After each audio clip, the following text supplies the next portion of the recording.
Brought to you by the Every Dollar app. Start budgeting for free today.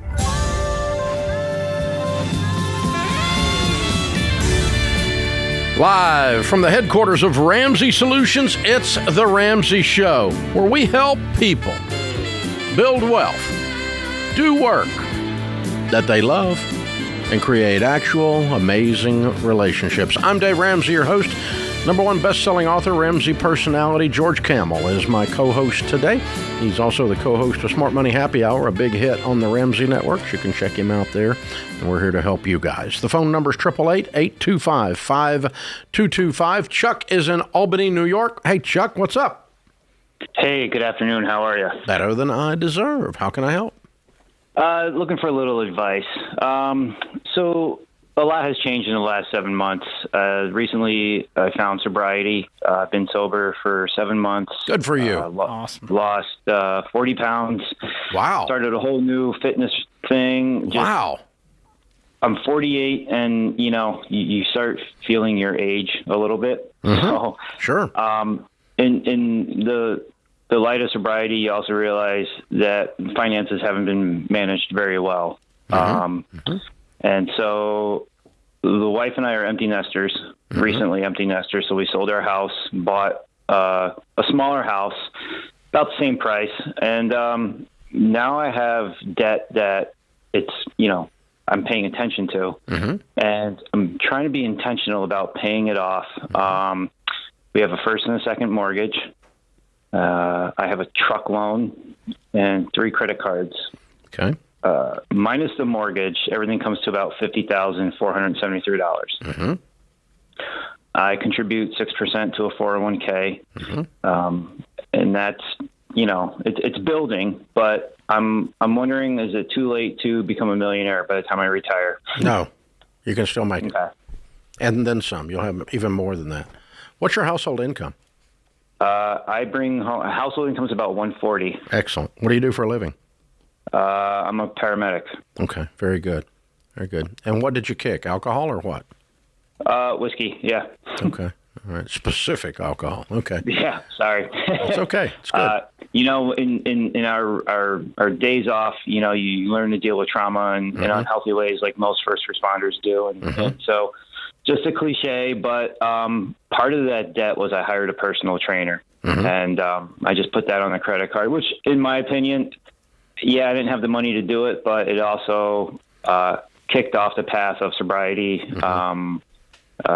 Being healthy taught me a lot of tools on how to eat right, exercise, but also my finances kind of came to light. So, how long had you been drinking? 48, and started when I was a teenager. Okay. But, congratulations. I'm very, very proud of you.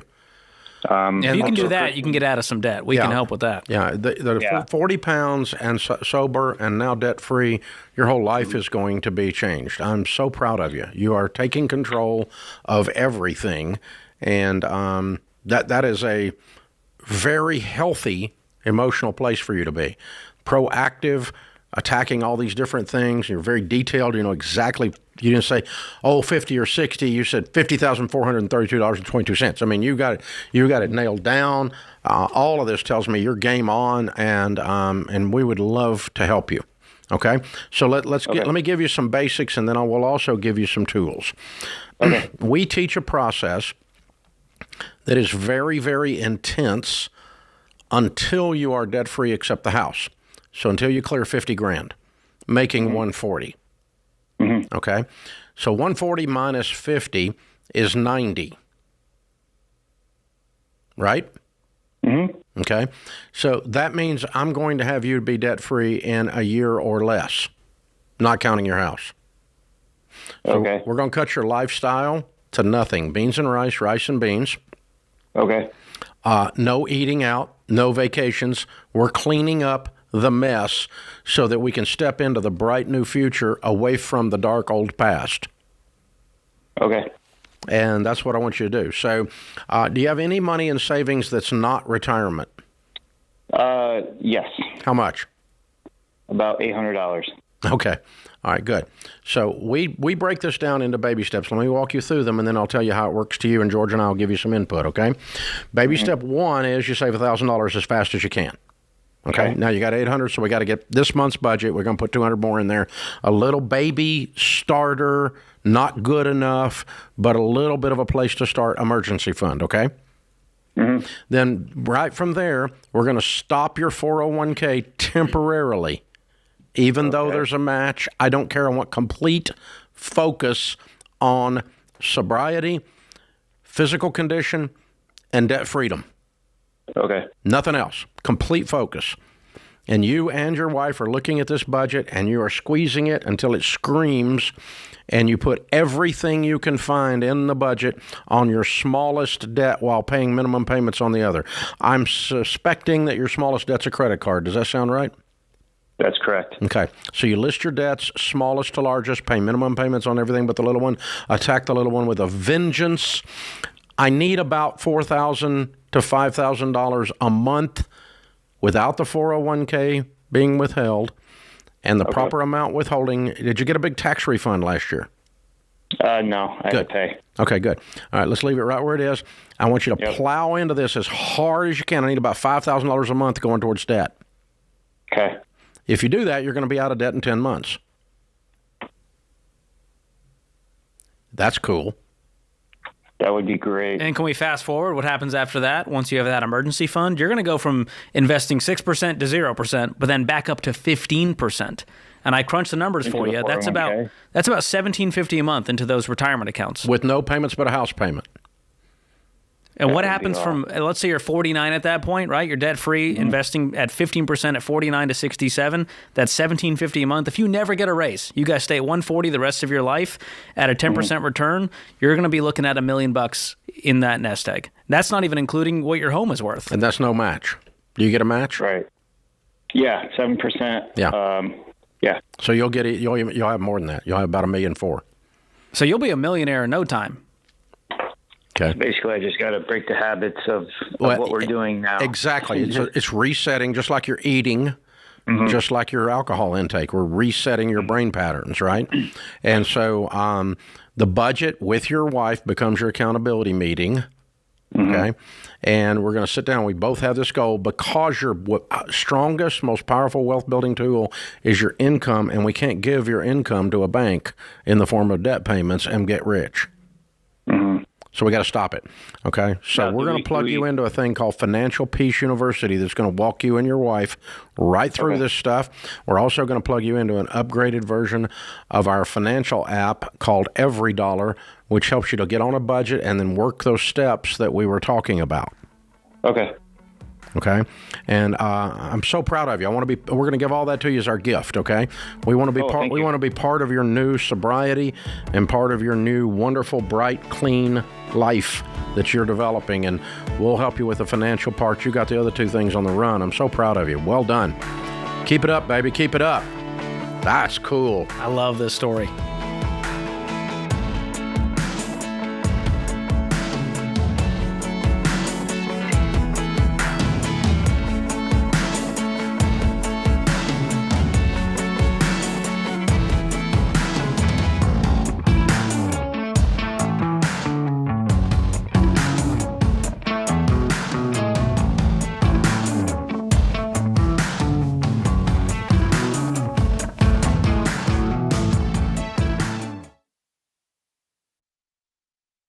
George, I went my whole life avoiding being on the internet. And now everything I do in my life, my professional life, my personal life, everything's on the internet. And so now identity theft protection means the world to me and my family. And I'm the resident techie millennial here, so I've been on the internet since before it existed, and I've actually had my identity stolen before, but good news, we both have identity theft protection from Xandr. They monitor our personal info on hundreds of thousands of databases, and they alert us of any suspicious activity. And that's everything from social security number activity to home title monitoring and more. So the key is identity theft does happen, unfortunately, but if it happens, Xandr handles everything, up to $2 million in stolen funds protection and white glove service to restore your life back to normal.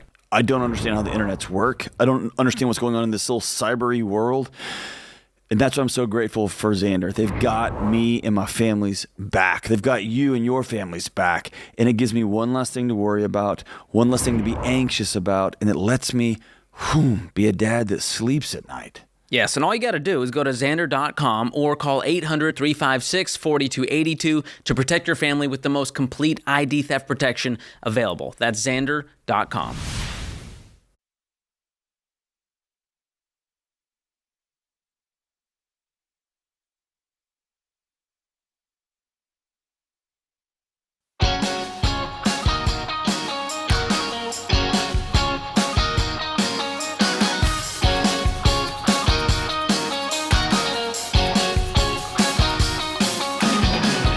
Jim's in Fort Lauderdale. Hey, Jim, welcome to the Ramsey Show.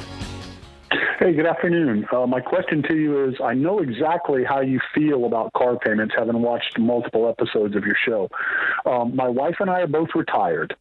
Most of our retirement savings is in, I was a government employee in the TSP, so basically the 401k. How much is in there? I'm wondering about 1.2. Okay, and you're over 59 and a half. I am. Well, yes, I'm 60. Yes, okay. Correct. All right. And my question to you is, I know exactly how you feel about car payments, but we are in the place where we do need to buy a new car. Multiple companies down here are offering 0% financing. Is it better for me? I was planning on setting up a monthly withdrawal on a 0% financed car to pay a car payment on a 0% rather than take the lump sum out of my 401k I say 401k, but TSP, to just buy the car outright because it's returning more than, the interest. That's because you don't understand the rules of 0%. Correct. The rules of 0% are that you have to pay MSRP. And I don't know any fool that would do that for a car. Nope, I agree with you on that. So it's 0%. It's not actually 0%. Okay. So just take the money out of your 401k, buy a car. You're a millionaire, dude. Quit screwing around with this stuff. No, I know, but buy a car. I'm cheap. I know. Cars you're cheaping your way. You're stepping over nickels or stepping over dollars. Pick up nickels. Just go buy a car. Okay. And if you want to be cheap, buy a used car, slightly used. No, he's a millionaire. Go get your wife a car, man. Come on. Is it for your wife? The car, her car is 24 years old, and mine's 22 years old. Oh, my goodness. Y'all are cheap. So you're millionaires. Go buy your wife a car, man. But that's how I got to be that way. No, but it's not going to keep you from being a millionaire. Okay. You buy 2 cars, you're still a millionaire. Okay. And you know what that $1 million is going to be worth in 7 years? $2 million. That's what I'm hoping for. Yeah. That's why. And it won't be worth that because you didn't pay cash for a car. No one ever got rich financing a car. You got rich because you lived on less than you make, and you steadily every single month put money in that TSP like it was a religion, and that's how you got rich because you're the man. So now lighten up and go buy your wife a car. And turn off whatever social media is offering these 0% or whatever mailers they're sending you. I don't know where it's coming from. It's the new car dealer. It's a new car dealer because he can get MSRP, and then he takes that contract and sells it back to his own Ford Motor Credit or whoever the crap is doing this stuff. It's always been a shell game. Let's just kind of establish something, folks. Let's think about this. Here's a thing to think about. There is no such thing as free. Take that to your socialist college professor. There is no such thing as free. Someone, somewhere, is paying for it if it's free. So now we have to look for where the shell is hiding the P. Which shell is the not free under? Because we know car dealers don't work for free, and we know car manufacturers don't work for free, and we know banks don't lend money for free. So someone, somewhere, it would be you, is paying for it.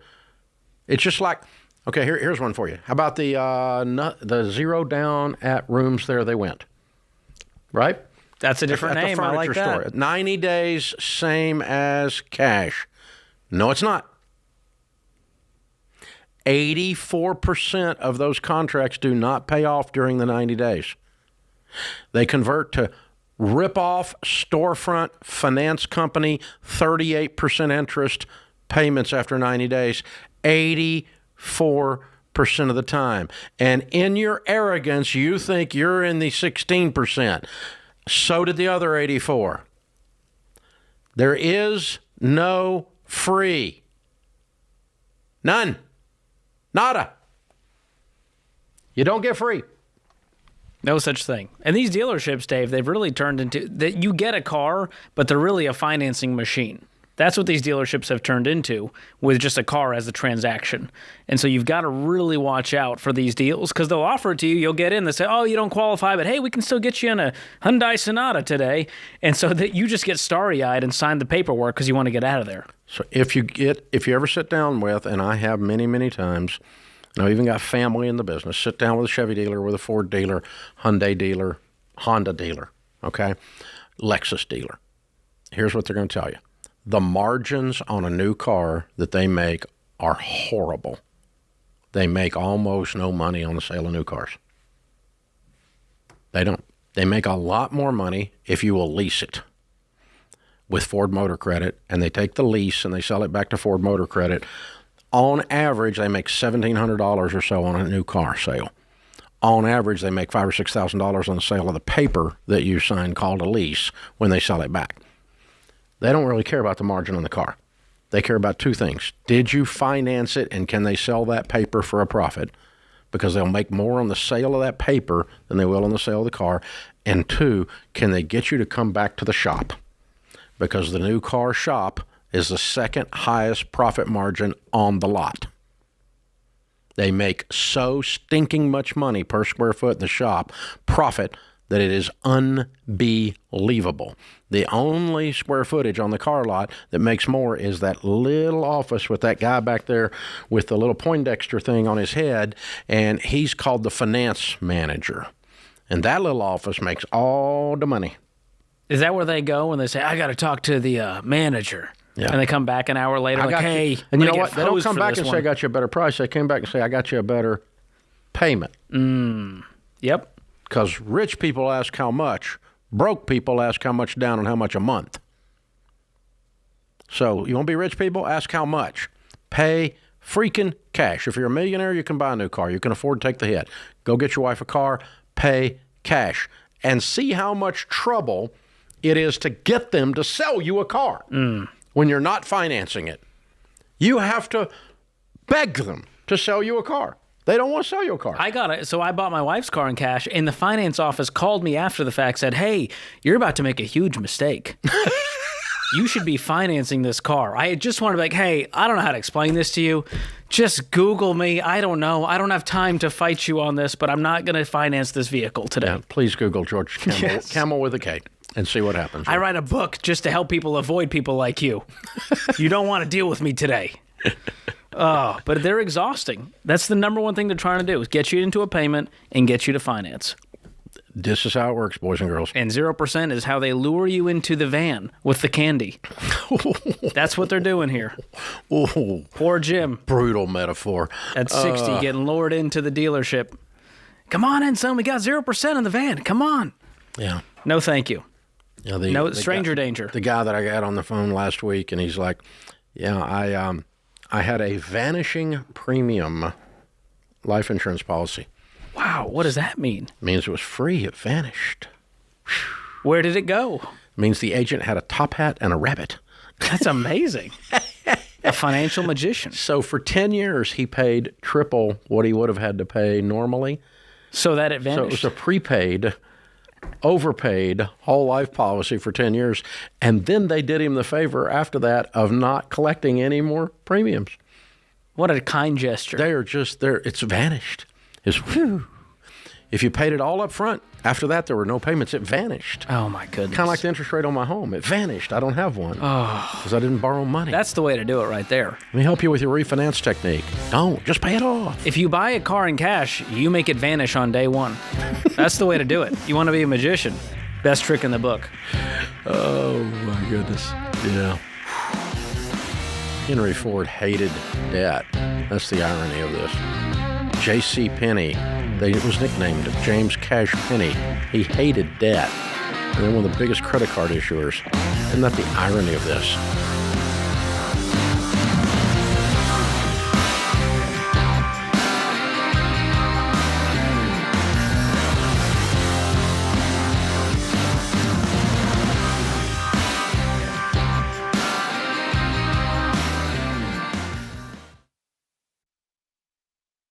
Let's face it, health insurance today is more complicated than ever. The system isn't built to help the average person understand, and it leaves too many families unprotected. That's why you need my friends at Health Trust Financial. They aren't just brokers, they're trusted health insurance advisors who have been helping families like yours for over 20 years. You don't have to navigate it alone. The experts at Health Trust Financial listen to your needs, work to understand your family situation and budget, then help you choose the health insurance plan that's right for you. That's why they're Ramsey Trusted and why we've worked with them for 2 decades. Look, medical debt is the number one cause of bankruptcy in America today. One hospital visit can wipe out your savings and undo all your hard work. So health insurance isn't optional. It's part of your financial defense plan. Health Trust Financial knows their stuff, and they're the only health insurance provider I recommend. So get clear about health insurance plans and get the coverage that's right for you at healthtrustfinancial.com.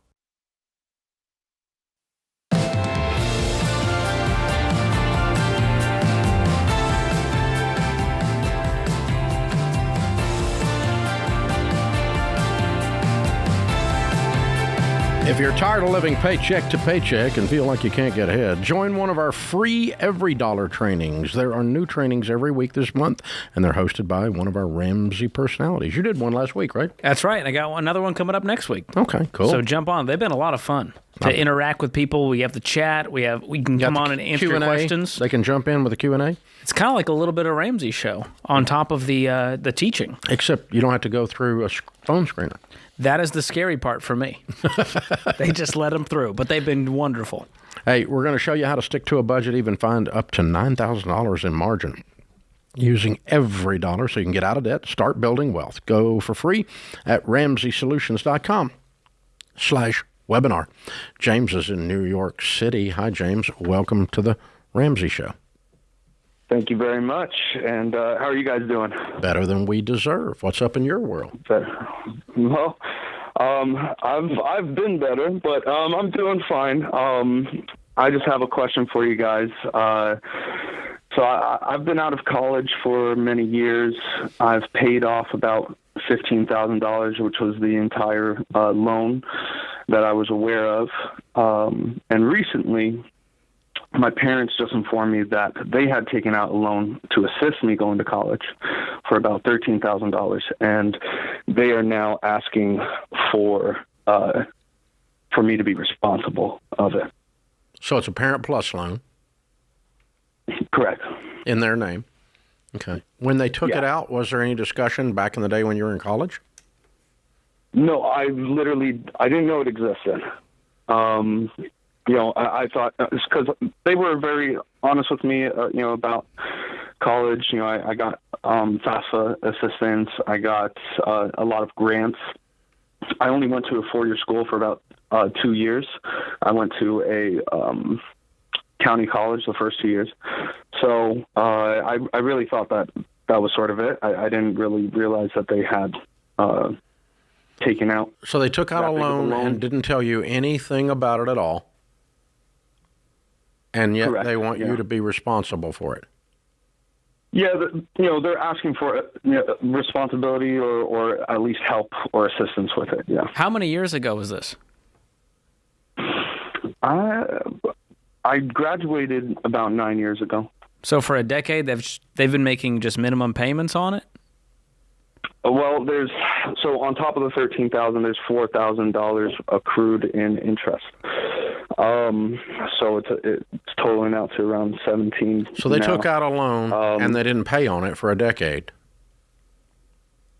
Well, there was a good portion of time with COVID forgiveness, I believe, that had disrupted. Sure, but the balance has grown. They did not pay on it for a decade. Yeah. No, absolutely. Mm-hmm. And now they don't like this payment in their life. They're probably having their own financial problems. They're going, well, it's really his debt, so we should go after him for it.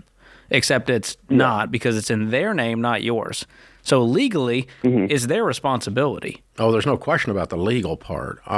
You're talking, is this a moral, ethically, what should I do as the son? Yeah, I think that's definitely more what I'm coming from. My wife and I. What do you guys make a year? We make roughly about $305 a year. Okay, and do you have money stacked up somewhere? No, we don't. We have an emergency fund. We have $30,000 in emergency fund. The only debts we have are a car payment that we're going to have paid off next April. Can I ask a stupid question, James? Why is a couple making $305,000 having trouble paying for a car in cash, let alone paying off the loan? We could have paid it in cash, but we didn't want to dip into our emergency fund. Where's the $300,000 going? Because in my head, you can clean this debt up and savor the relationship with your parents, or you can let it, crush the relationship because people are petty.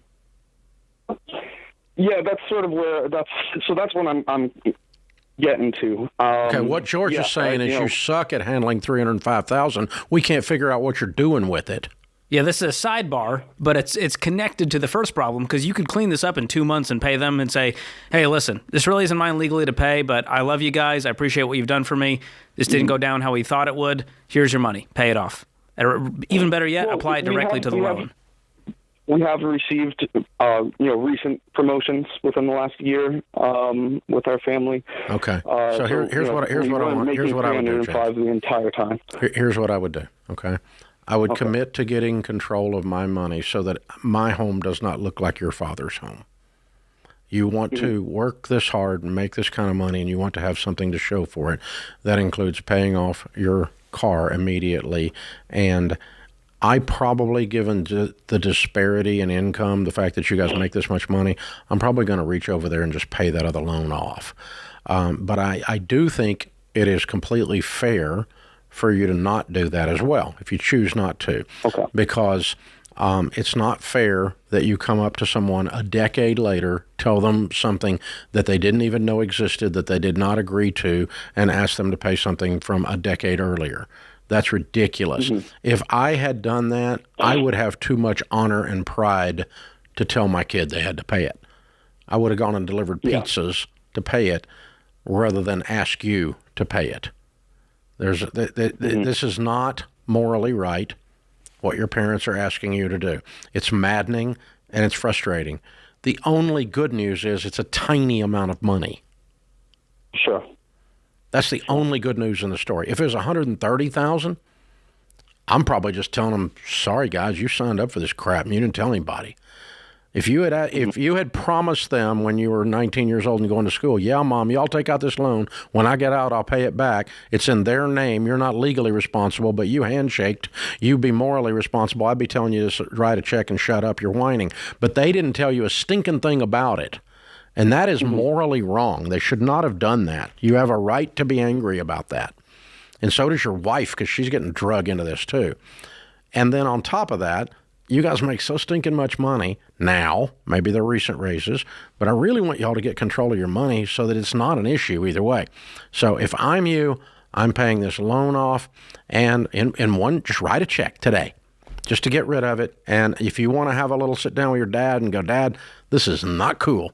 And if you come at me again with another one of these, I'm going to give you a big fat nope. And you can chew on my big fat nope, because I'm not going to do it. Nope. This is wrong. You shouldn't have surprised me. You shouldn't have done this afterwards. It's wrong. But I'm going to pay it because I can. And I'm going to get rid of it. I'm with you, George, on that, because it's just such a stinking small amount of money. They make that much in a month. So it's not a big part of their life. And then I'm going to pay off the car, and then I'm going to rebuild my emergency fund and no more borrowing money. Okay? Period. Get away from this. It's not. None of this discussion has brought you a blessing. Nothing in this was like, oh, this was so wonderful. No, none of this is wonderful. And these Parent Plus loans, Dave, it's like cancer on relationships. They're horrible. They're absolutely horrible. They're just, and we see this, we get this call once a month maybe? Yeah. Where the parents didn't even tell the kid. And what's happening is the kid can't qualify, which is pretty wild because student loan lenders, they'll just give anybody loans. So they go, hey, parent, you're going to take it on at a higher interest rate than a normal loan for the pleasure of your kid going to college. Yeah. And then they struggle to pay it off a decade later. This is the story we hear time and time again. They haven't paid anything on it in a decade. There's no struggle. They haven't done anything. They just don't know. It's by the wayside. Yeah. We'll let him worry about that a decade later. Sat on it, and then they looked up and went, oh, somebody needs to pay this. Oh, my goodness. Yeah.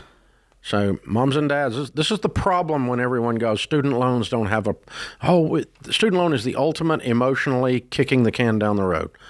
I don't have to worry about it. I'll worry about it tomorrow. I'll worry about it tomorrow. I'll worry about it tomorrow. They'll get out. They'll get a degree. They'll get a big job. They'll be making a lot of money. We'll worry about it tomorrow. We'll worry about it tomorrow. We'll worry about it tomorrow. It doesn't matter. All education's worth it. We'll worry about it tomorrow. All these lies you people tell yourself and your kids over and over and over, so they go get a degree that's absolutely freaking worthless, and then they've got debt around it. And worse than that, some of you didn't even bother to tell anybody. Ugh, it's unbelievable.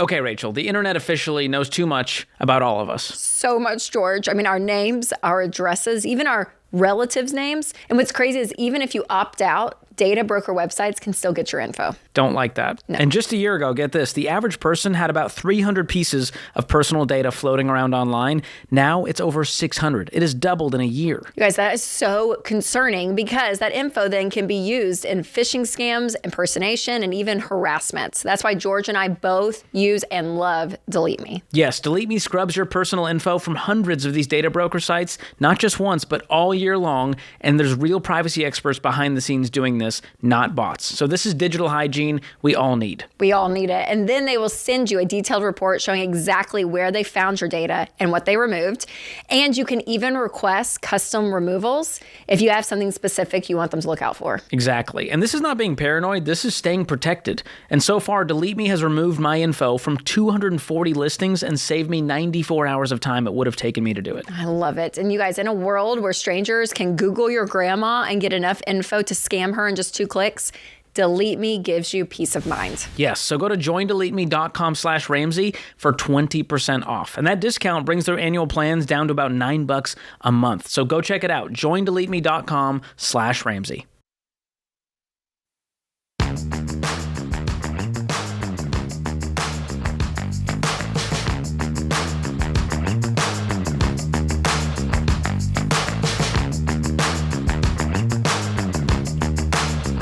Justin's in Spokane, Washington. Hi, Justin. How are you?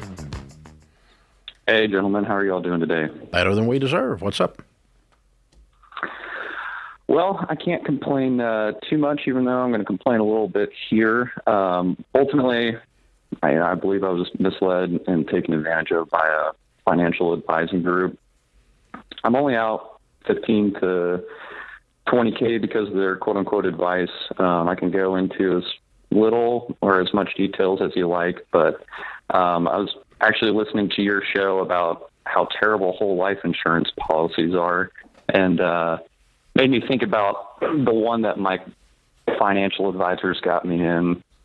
It ended up being terrible, but anyways, target audience is military. I'm in the military, and I think they're taking advantage of military individuals, but big 2 questions are, am I slightly overreacting, and how would you help, or pursue helping? You still active duty? Avoid?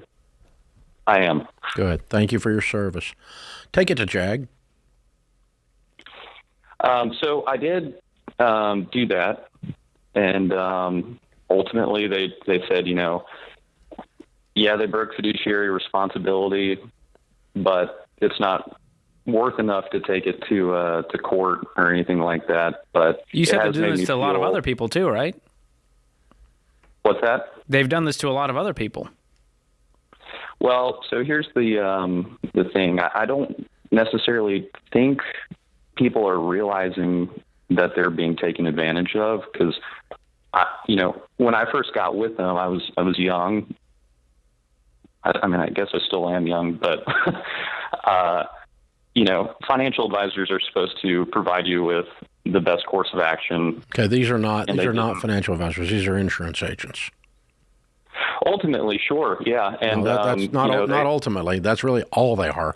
They just tell people they're financial advisors, but really they have a license to sell insurance products. All they sell is life insurance products. That's all. They're not licensed to sell anything else, and so. So the way they get around it is they can get you investing, quote unquote, through the insurance policy. But you got a bad whole life policy and got ripped off with a bunch of fees, and when you cashed it out, you got nothing. Is that what you're saying? Yeah, and I'm still struggling to cash it out because, it's a just terrible thing. It's made me feel like I've gotten behind, setting myself up for retirement in the long run. Well, you have about $15,000, but it's not the end of the world. You're okay. A lot of people have done a lot dumber things than you've done, and they've recovered and become multimillionaires. So I'm not worried about you there. It's not a devastating blow that cannot be recovered from. It's a mere aggravation, and it pisses you off because you got lied to, and that part's fair. But it's not. Don't take it to the ultimate drama and go, "Oh, this is a death blow." It's not. It's not at all. It's a deep scratch. That's it. And as far as the actual math goes, that's what it is. Emotionally, yeah, you'll be pissed at them probably the rest of your life. I kind of am. So, I'll go with that. Which company was it? It was First Command Financial Advising. Yeah. Okay. The thing I would do, because we were teaching Financial Peace University for a long time in the military, and so we got to know the guys in the JAG and the guys in the chaplaincy as well. We worked with both of them a lot. And JAG approves or denies or influences the approval or denial of anyone that sells financial products to active duty, actively on the base, okay? I mean, anybody can mail anybody anything. I'm not saying that. But these guys are they've set up shop there as if they're endorsed by the military, and they're really not. But the military's just allowed them to be there. They have permission to be there. And I think if you can raise enough cane with JAG, you can do some damage for their permission to be there, and at least you get some satisfaction with that. That's a great start. Yeah, because there have been other companies that were there back in the day when we started this stuff 20, 30 years ago that were selling crappy products on the bases, and they've been thrown off. They've been thrown out. And a lot of it started with complaints to JAG. So even if you don't do a lawsuit, I'm going to ask what the formal complaint process is for them to be removed from the base. Because they come in there with a military-sounding name, and they have a presence there where other companies don't. Other companies aren't there. And, mutual fund companies aren't on the base. They won't let them on there. And they would actually be a much better product, but they won't even let them on. And so instead, we've got this company that comes in with a little bit of camo on their dadgum artwork, and it looks like somehow they're approved or something, or they've been endorsed by. It's a tacit endorsement. And can you tell I'm really not a fan? So and a quick Google search. I mean, every thread and every forum just says run away, run away, run away, run away. Yeah, if you pick it up, anything on Reddit, anything about First Command is get away from them. And so I'm not telling you anything you didn't know. But, yeah, I think I'm going to at least let JAG light them up, just for the fun of it. But I think you probably just lost your money. I think you just got sold a bad product. High fees, high commissions. It takes a decade before it's worth anything. And so getting out like you did, it costs you. And they like it that way. What happens is sunk cost. The deal is it didn't cost you as much as if you had stayed in. Exactly. So the good news is it's in your rearview mirror, and from this point forward, you can be smart with your investing. You can understand what you're putting your money into, where it's going, and not get screwed over anymore. But I doubt you have a case against them legally. I think Jake probably gave you good advice on that. But I would just go ahead and light them up and let them know, if you guys don't refund this, I'm just gonna become like your worst. I'm gonna become like an activist. I'm a problem for you. I'm going to make a hobby out of you people. And just go ahead and mess with them multiple ways and make sure you cost them at least as much as they cost you before you're through with them. That's how I would go at it if I were in your shoes. But I don't think you got a legal case. And if a mutual fund broker misbehaves, you can go to the Securities and Exchange Commission if they violate fiduciary. But these guys are not regulated by the SEC because they're not licensed to sell investments. They're only licensed to sell insurance. That should be your first and final red flag. And insurance licensing is a state-level license. So if you're going to sell life insurance or whole life crap in Tennessee, you have to get a Tennessee life insurance license. Then you have to go get another one in another state unless they have reciprocal with that other state. So, but that's not the way it works if you're going to get a so let me tell you, I've taken all these tests just to give you guys bring it all the way full circle, okay? So when I took the life insurance exam, which I later dropped my license because I talk so much about this that I don't want to be regulated. I want to just tell people like it is, okay? So I don't have a life insurance license now. But when I took the life insurance license in the state of Tennessee, it took me 28 minutes to take the test. And I studied for it for about 3 or 4 hours, okay? When I took the securities exam to sell securities, I went to 2 weekend-long courses, studied for about 40 hours, and it took me 5 hours to take the test. It's like taking a CPA, okay? The other one's like doing a bad book report in your senior in high school. That's the difference between a life insurance exam and a securities exam. It's dramatically different. Okay, if you're going to get a Series 6, Series 7, Series 63 to be able to sell mutual funds, you're taking something akin to a CPA exam or sitting for the bar. You've got to get your crap together. You've got to take some classes on how to take the test. You've got to study. They're going to anticipate the questions. You've really got to get ready. Life insurance, for that matter, real estate license, a freaking joke in comparison. So don't get the two confused. When they say they're an investment advisor and they don't sell anything but life insurance products, they're lying. They're a life insurance agent. Yep. And they're almost always a cash value life insurance agent in that case. Yep. Because if they sell term life, they'll just say, "Oh, I sell term life." They don't think anything about it. They don't have to go, "Oh, I'm a financial advisor," which is a load of horse manure. The lesson learned: never mix your insurance and investing. That should be your first red flag. Run away if they're trying to mix the two together. You know, the first command is run.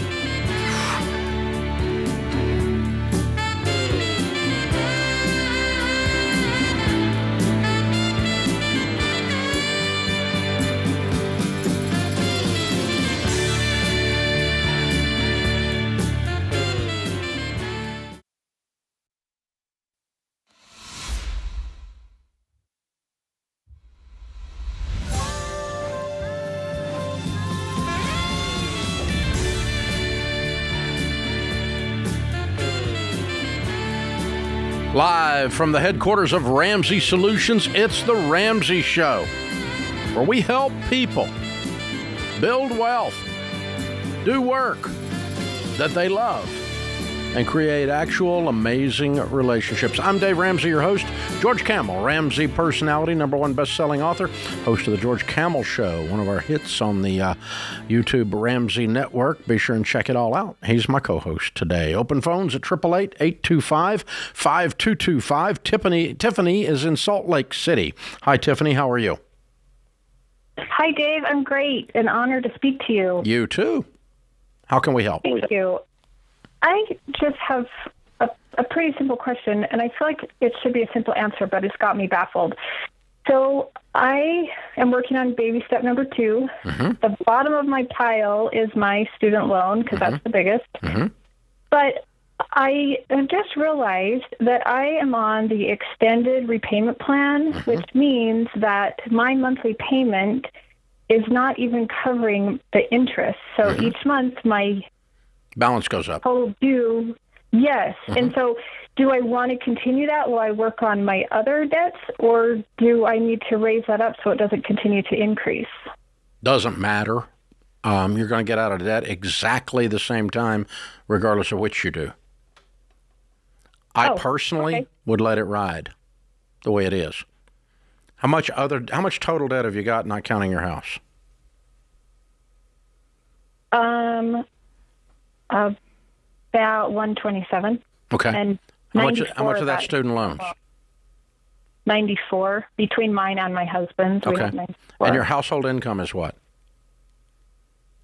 About 110, 120. Okay. So clearing $33,000 gets you to the student loans, right? Yes. What's the $33,000 that's not student loans? I have $6,000 in a vehicle, and then I have $26,000 in a second mortgage. Okay. The second mortgage was our well went dry, and we had to hook onto city water. Okay. All right. Okay. So we just have those two, and then our student loans. Yeah. So how quick do you think you get through the second mortgage and get to the student loans? How quick do you think you get through 33 making one? What'd you say you make 120? Yeah. 6 months? I don't know. Maybe. Yeah. Yeah. Okay. So in 6 months, this problem goes away. Okay. So let's pretend for a second. Okay. Let's pretend $50 a month is not being covered. That's probably more than that. It's $100 a month is not being covered by your student loan payment, and you keep the payment where it is, so your balance goes up by $600 while you knock out the other $33,000 before you get around to the student loan. Okay. Or you raise the payment by $600, and it slows down you getting the $33,000 done by $600. So that's what I mean by it's a wash. When you get to the end of the story, you will have paid off all of these debts in exactly the same speed, regardless of whether you speed up the student loan now to feel better about it and slow down the 33, or now we're going to speed up the 33 and let the student loan go backward a little bit by that same amount. Because whatever you're not putting on the student loan, you're putting on the 33. You follow me? Yes. So it washes out in the end. Okay. It's just frustrating to see that balance go up while you're underwater already. How long has this debt been hanging around you guys? We both graduated 6 years ago. Good. But so we've been paying on it for, I think, 3 years because of the COVID thing. We didn't pay on it for those 3 years. And you got roped into this extended repayment thing thinking it was going to be a blessing? Yes. I guess on mine, yes. My husband's, we've been paying the full amount, but mine we didn't. And I think we did it that way, thinking that because I was going to go into public service, it would be forgiven. And now I've done all the research, and it's not. We just need to pay it. Good. I like your plan. Good self-awareness. Yeah, very good. I agree with your research.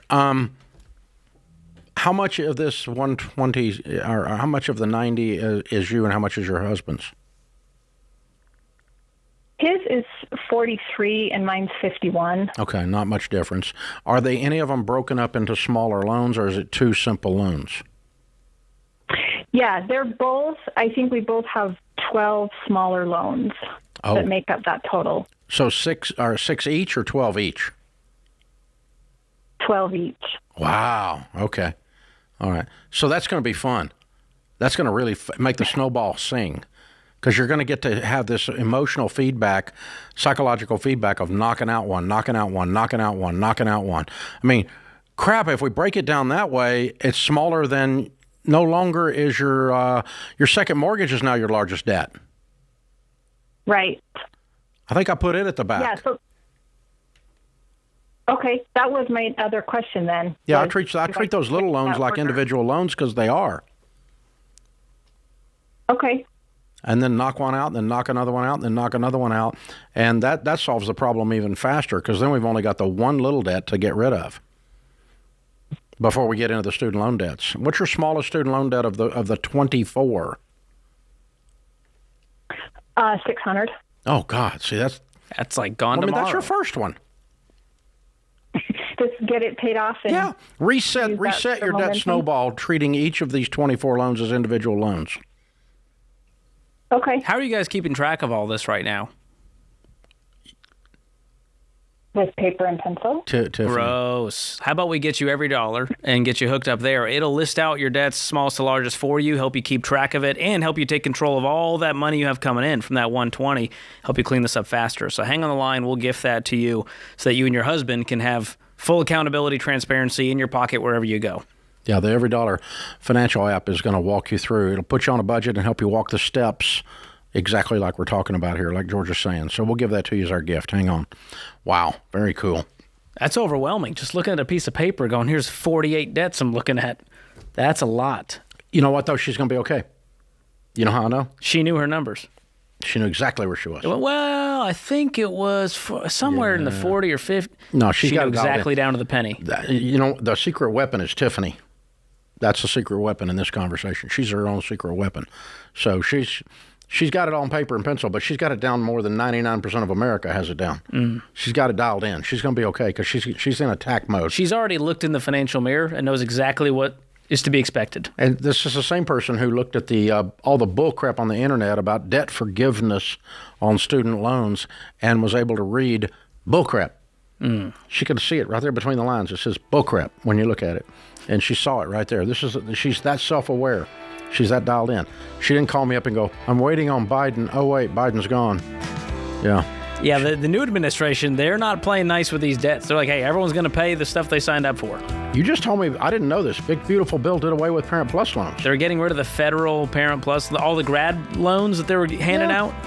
Thank God. Not going to be any longer. That's awesome. The government getting out of the lending game. Well, that's a step in the right direction. A little bit out of the lending. They're Just barely. Still making student loans, but good. At least get rid of Parent Plus. Because it's kind of like Parent Minus. Like the parents are no longer in your life because they're pissed. Oh.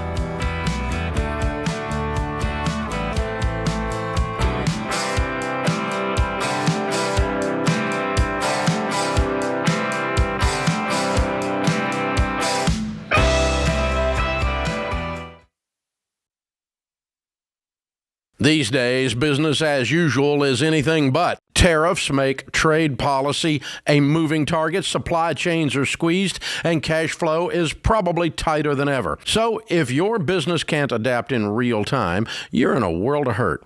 That's why you need NetSuite by Oracle, trusted by more than 42,000 businesses, including Ramsey Solutions. You need to see what's happening, what's stuck, and what's costing you, and how to fix it. And NetSuite is the #1 cloud-based business management suite because it helps your business make the right decisions fast.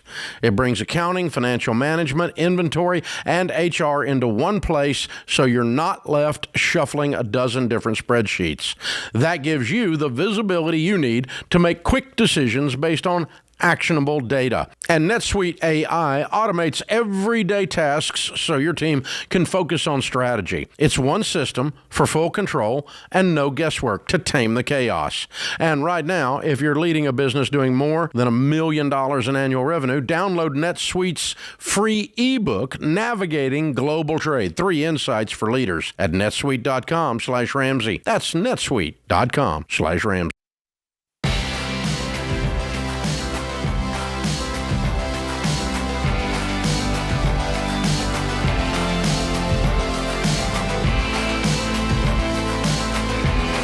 Julie is in Atlanta. Hi, Julie. How are you? Hey, I'm good. Thank you for taking the time to chat with me today. Sure. What's up? So I am on baby step 2. My husband and I started off with about $108,000 in credit card debt. Mm-hmm. We've been paying this down since I returned to work, kind of the middle of 2022. We didn't start making big payments towards the balance until I had about a year working, but we were planning for it. So far we paid off just over $32,000 towards this debt. In 3 years? Yes, we have. What do you make? So I make about $85,000 a year before tax. My husband makes about $140,000. Okay, so you have a $220,000 household income, and you only manage to pay off $10,000 worth of debt a year. Well, that sucks. It's been more 2 years that we've been paying it off. You told me middle of 23. This is middle of 25. Or you said middle of 22. I'm sorry. It's middle of 25. Yeah, so it's been about 2 years that we've been really aggressively so 15,000 out of 220,000. Still lame. Do you guys have other debt? Thanks for the reminder. It's okay. So our household expenses are right about $6,000 a month.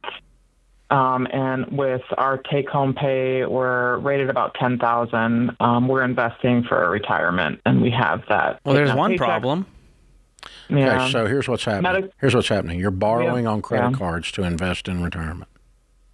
Okay. So we need to stop the retirement temporarily. We need to get very, very, very intense about cleaning this debt up in 1 year. See, and I thought I was doing pretty good paying off about $32,000. So I'm sorry. I felt pretty proud about that. Yeah. You're doing a good thing. I don't want you to be, though. I want to tell you the truth, and I want to love you enough to cause you to win. And you're going to be forever getting out of debt. You're talking over 10 years. Yeah, that's so. I want you to pay off $100,000 in a year. You make $220,000. Stop all retirement temporarily. Stop the vacation. Stop the eating out. Stop the everything, and get yourself out of debt. These companies own your soul. Yeah, I'm not really sure how much more that could help us. I've crunched the numbers and I've looked at this for a long time. And well, you got it figured out then. I hope it works for you. Thanks for calling. Open phones at 888-825-5225. Bobby's in Fresno. Hey, Bobby, welcome to the Ramsey Show. Oh, thank you very much, Dave. How can I help? Appreciate it. Been listening through all the years, and I just want to reach out to you. Me and my wife recently paid off our house about 3 years ago, and we've been trying to save some money. And we got about $175,000 saved up. Cool. And we're getting ready to purchase another house, and so I was debating, because I was going to use it for a rental, if I should just go ahead and put the whole $175,000 down on it. The home is about $292,000, so it'd be over 50% down. But what I was concerned about is whether I should be investing that much into the one home, or if I should leverage myself, keep maybe 50% of that, and put maybe $75,000 on one home and $75,000 on a second home. And when then you rent start both of talking them out. about rental property, really when you talk about anything, but when you talk about rental property, people particularly struggle with one issue. Here's the thing you have to remember. Debt equals risk. More debt equals more risk. More debt equals lower cash flow, less cash position, and more risk. So if you buy one house with 50% down, you have less risk than if you take out 8 times more debt and spread this over 4 houses. Because none of them are going to cash flow then. This one's barely going to cash flow at 50% down. I love real estate. I know. You're full of crap. You've never bought a rental house. I own a bunch of them. Okay? I understand. So don't flinch here. The deal is that they don't cash flow. All of mine are paid for, and some of them with repairs and vacancies don't hardly make money. So when you don't get a renter for 4 months, or one doesn't pay for 3 months, or you put in a heat and air system that's $14,000, or you have to put on a roof because it's leaking, and you got to pay property taxes and insurance, even if it's paid for, you don't get a ton of cash flow unless you manage the property extremely well and you buy it cheap. So this idea that the payment versus the rent as the cash flow is a naive formula and an incomplete formula. When you run an actual operating statement on an investment property, you have all these other expenses, including loss due to non-payment and vacancy and legal costs while you evict the people that didn't pay, and all the repairs and all the stuff you didn't think of when you had this idea that you saw on the internet, I want to buy a rental house. So all that to say, I definitely wouldn't buy more than one, and you're not even going to like this. I wouldn't even buy one right now until you have the money. I'd pay cash for it or I wouldn't do it. So I'd save up some more. You've done a really good job saving money, but, the grass is not always greener over the septic tank, man. It's just not. So I'm going to tell you, I own a bunch of rental properties, several $100 million worth. Most of it today is commercial. I think we only own about 15 or 20 houses now. We've gotten rid of most of the houses, but we make good money on them, but they're a pain in the butt to deal with. But and I love real estate. As I said, I've got several $100 million in real estate. I love it. I think it's a great investment, but it is an incomplete picture when you don't consider all the expenses. Yeah, because you got the hassle factor, regardless if it's in cash or with debt, but then you have the risk factor added to it when it's leveraged, quote unquote. I mean, when your gross cash flow, if it's rented, is a few $100s, you're losing money every year. Yeah. In that case. And so, and that's where you're going to put yourself if you leverage into a bunch of properties. And that's how people go broke in real estate. And then they go, well, real estate's not as good. Yes, real estate's an excellent investment, but it is an investment that requires a cash position in order to lower the risk of it. And when you lower the risk, your returns go way up. But that is required that you do this. So our suggestion around here, Bobby, is we pay cash for investments. Real estate, businesses, whatever it is you're going to buy, I pay cash for it or I don't buy it. And that slows down the speed at which you build your portfolio, but it keeps you from having to do it from going broke. And when you go do all this leverage stuff, if I'm going to go buy 6 houses with the same money I could have bought one with, and you've lowered your cash flows dramatically, increased your risk dramatically, and one little California upheaval where you are, and you got a serious problem on your hands then. So I probably didn't talk you out of it because I think you got TikTok real estate fever. He called in to ask, can I put less down? And you said you got to put more down. But the good news is you saved up $175,000. I think that's quick. Amazing. So here's the filter to look it through. I need to save up $120,000 more. I'm $120,000 short of goal. Yeah. That's a solvable problem. But he's already picked out a house and he's already got the fever.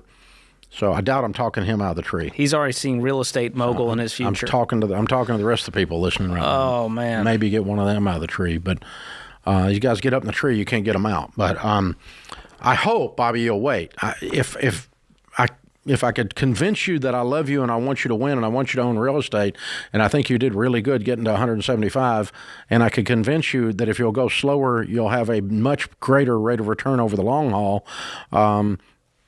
That's what the data tells us, and that's what my life story tells us as well. For those of you that don't know, I started from nothing. I bought my first piece of real estate when I was 21 years old. I borrowed as much as I could borrow on all of it, up to my eyeballs, because I was the leverage king. You think you know something about leverage? I had you dialed in. I could borrow money from people that borrowed money. It was unbelievable. I had $4 million worth of real estate by the time I was 26 with a $3 million debt, $1 million net worth, making $200,000 a year in 1984. And that portfolio bankrupted me.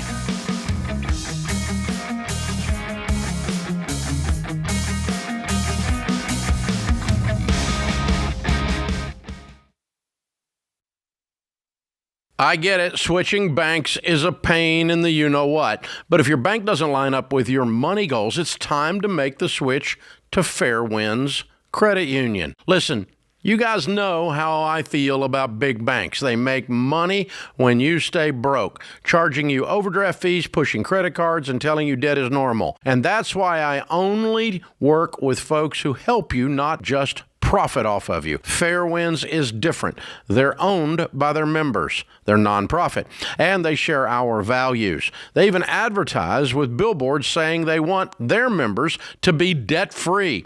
So they built the Smart Checking and Savings Bundle just for Ramsey fans. You can open your account online in minutes, and here's what you get. Free checking with no minimums and no monthly fees. Savings with a high APY to help you in baby step 1 and beyond. And a mobile app that actually makes sense. Plus, you also get access to over 33,000 fee-free ATMs and more than 5,000 affiliated branches nationwide. So don't settle for a bank that slows your progress down. Choose one that's built to help you win with money. Go to fairwinds.org/Ramsey and open your Smart Bundle today. Fairwinds is federally insured by the NCUA.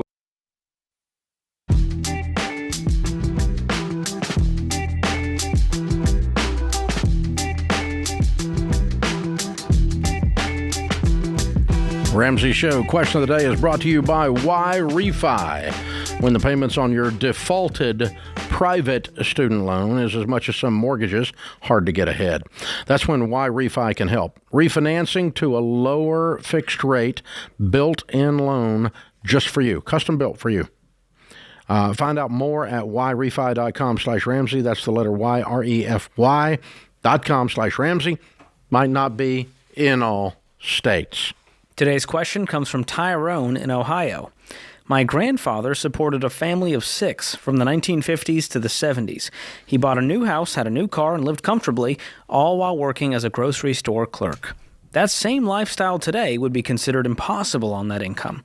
This isn't just about being frugal or avoiding debt. He wasn't some minimalist wizard. Is it that businesses today aren't sharing profits with workers? Are costs just that much higher? Or is there something deeper going on in the economy that shifted the rules? I'd love to hear your opinion on this topic. I wasn't around in the 70s, Dave, so I'll let you speak to this one. Your age and wisdom will speak volumes.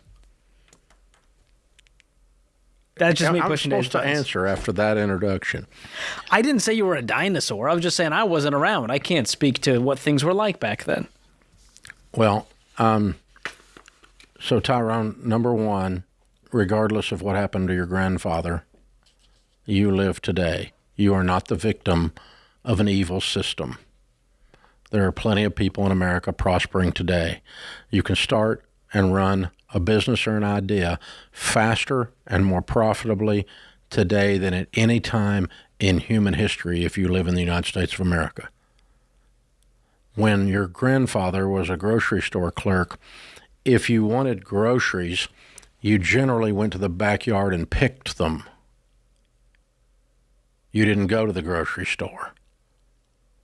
Half the stuff that you order on freaking DoorDash at a 528% markup was grown in your grandfather's backyard. He didn't even buy it at a store. He bought seeds and pumped water out of the cistern and poured it onto the tomato plant. He never bought a tomato in his life. Okay? The second thing is he didn't buy eggs. There were these things called chickens in the backyard. And they weren't city chickens. They were country chickens. And they took care of the family. And he probably didn't buy milk. If he didn't have his own cow, somebody down the road did, and he went down there and picked up a gallon of milk from them ever so often. And it probably wasn't pasteurized, and they probably got sick occasionally. It's a completely different world. 1950s?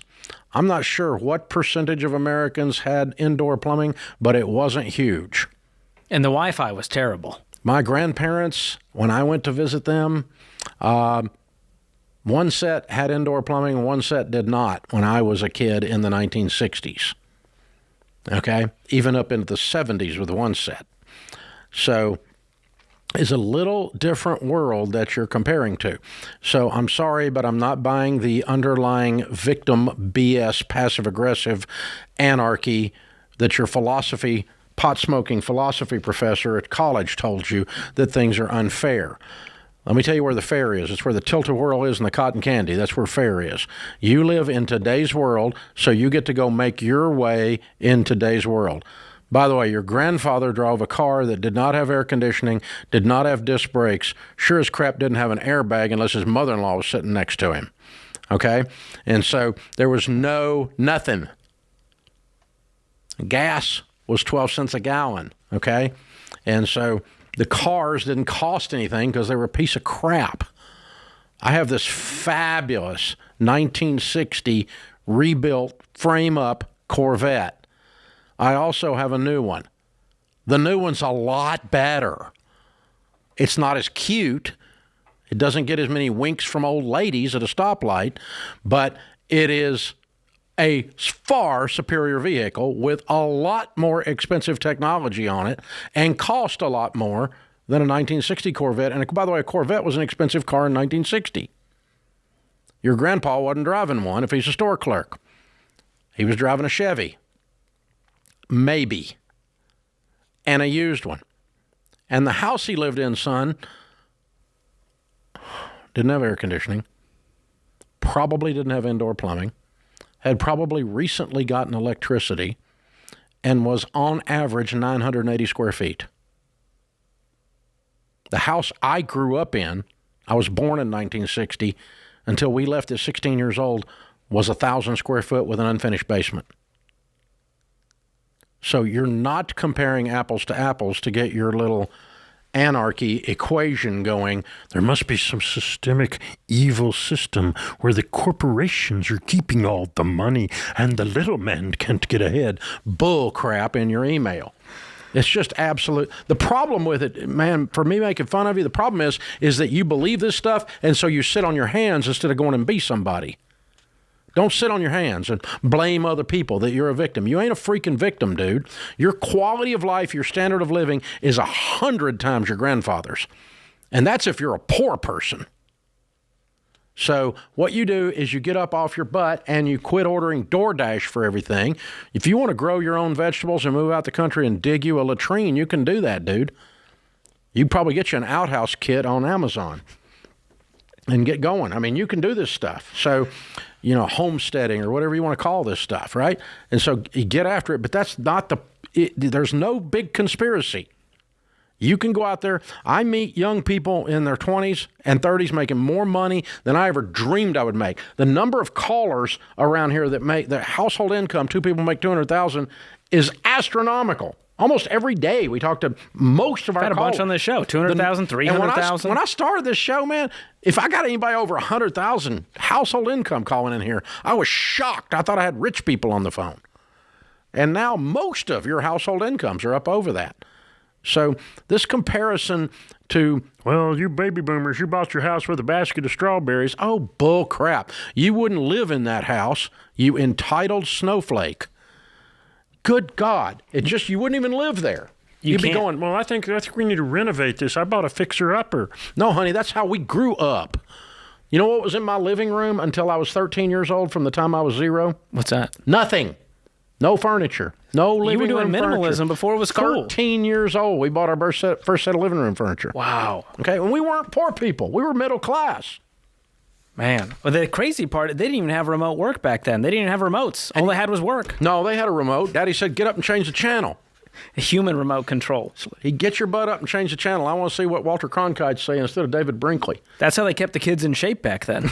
That's why there was very few obese children. The first time, I think we got a clicker when I was a channel changer, and it clicked. It would click. It did it by audio. Oh, click, click. That's why they called it the clicker. Had 4 buttons. That's where clicker came from. Wow. We got that, I think I was 16 or 15 years old, 1975. And it was click, click, and you could change the channels. It had 4 buttons, up and down on volume and right and left on up or down on channel. And that was it. But there wasn't but 3 channels, so there wasn't a whole lot, plus UHF, there wasn't a whole lot of jumping around to be doing. There was nothing to stream, no hobbies, no entertainment. All this guy had was the grocery store. And, oh, by the way, you know what we paid for our television channels? Nothing. There wasn't cable fees. There wasn't Netflix fees. There wasn't fee, as many fees as a French poodle. I mean, there was no fees. You just turned it on and it magically appeared in your dadgum house. because you put this thing up on top called an antenna. It was a different world, son. And so this idea that you guys can compare this and say there's an evil force at work to keep poor young people from succeeding is the biggest load of horse manure I've ever heard, when it's easier to make money today than it's ever been in the history of this country. You just decide you want to do something, you start an app. Go do it. You want to set up a web store? Shopify will set it up for free and get you going. You're in business. Shut up. You can take used golf clubs and sell them on eBay and make a profit by the end of the day. Never in the history of man can you do stuff like that, like you can do right now. This is the most wonderful possible time to be alive if you believe it is.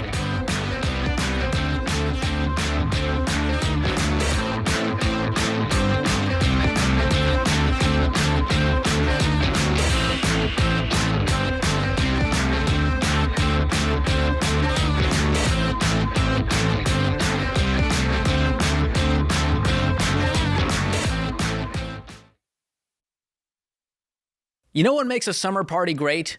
Good friends, cold drinks, and great food.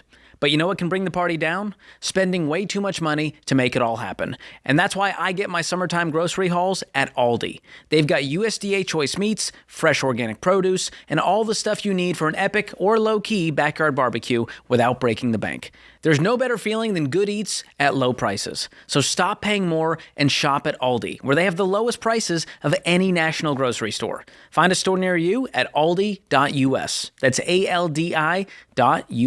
Savings based on regional analysis of Aldi versus select competitors. Prices may vary by location, product availability, and the market.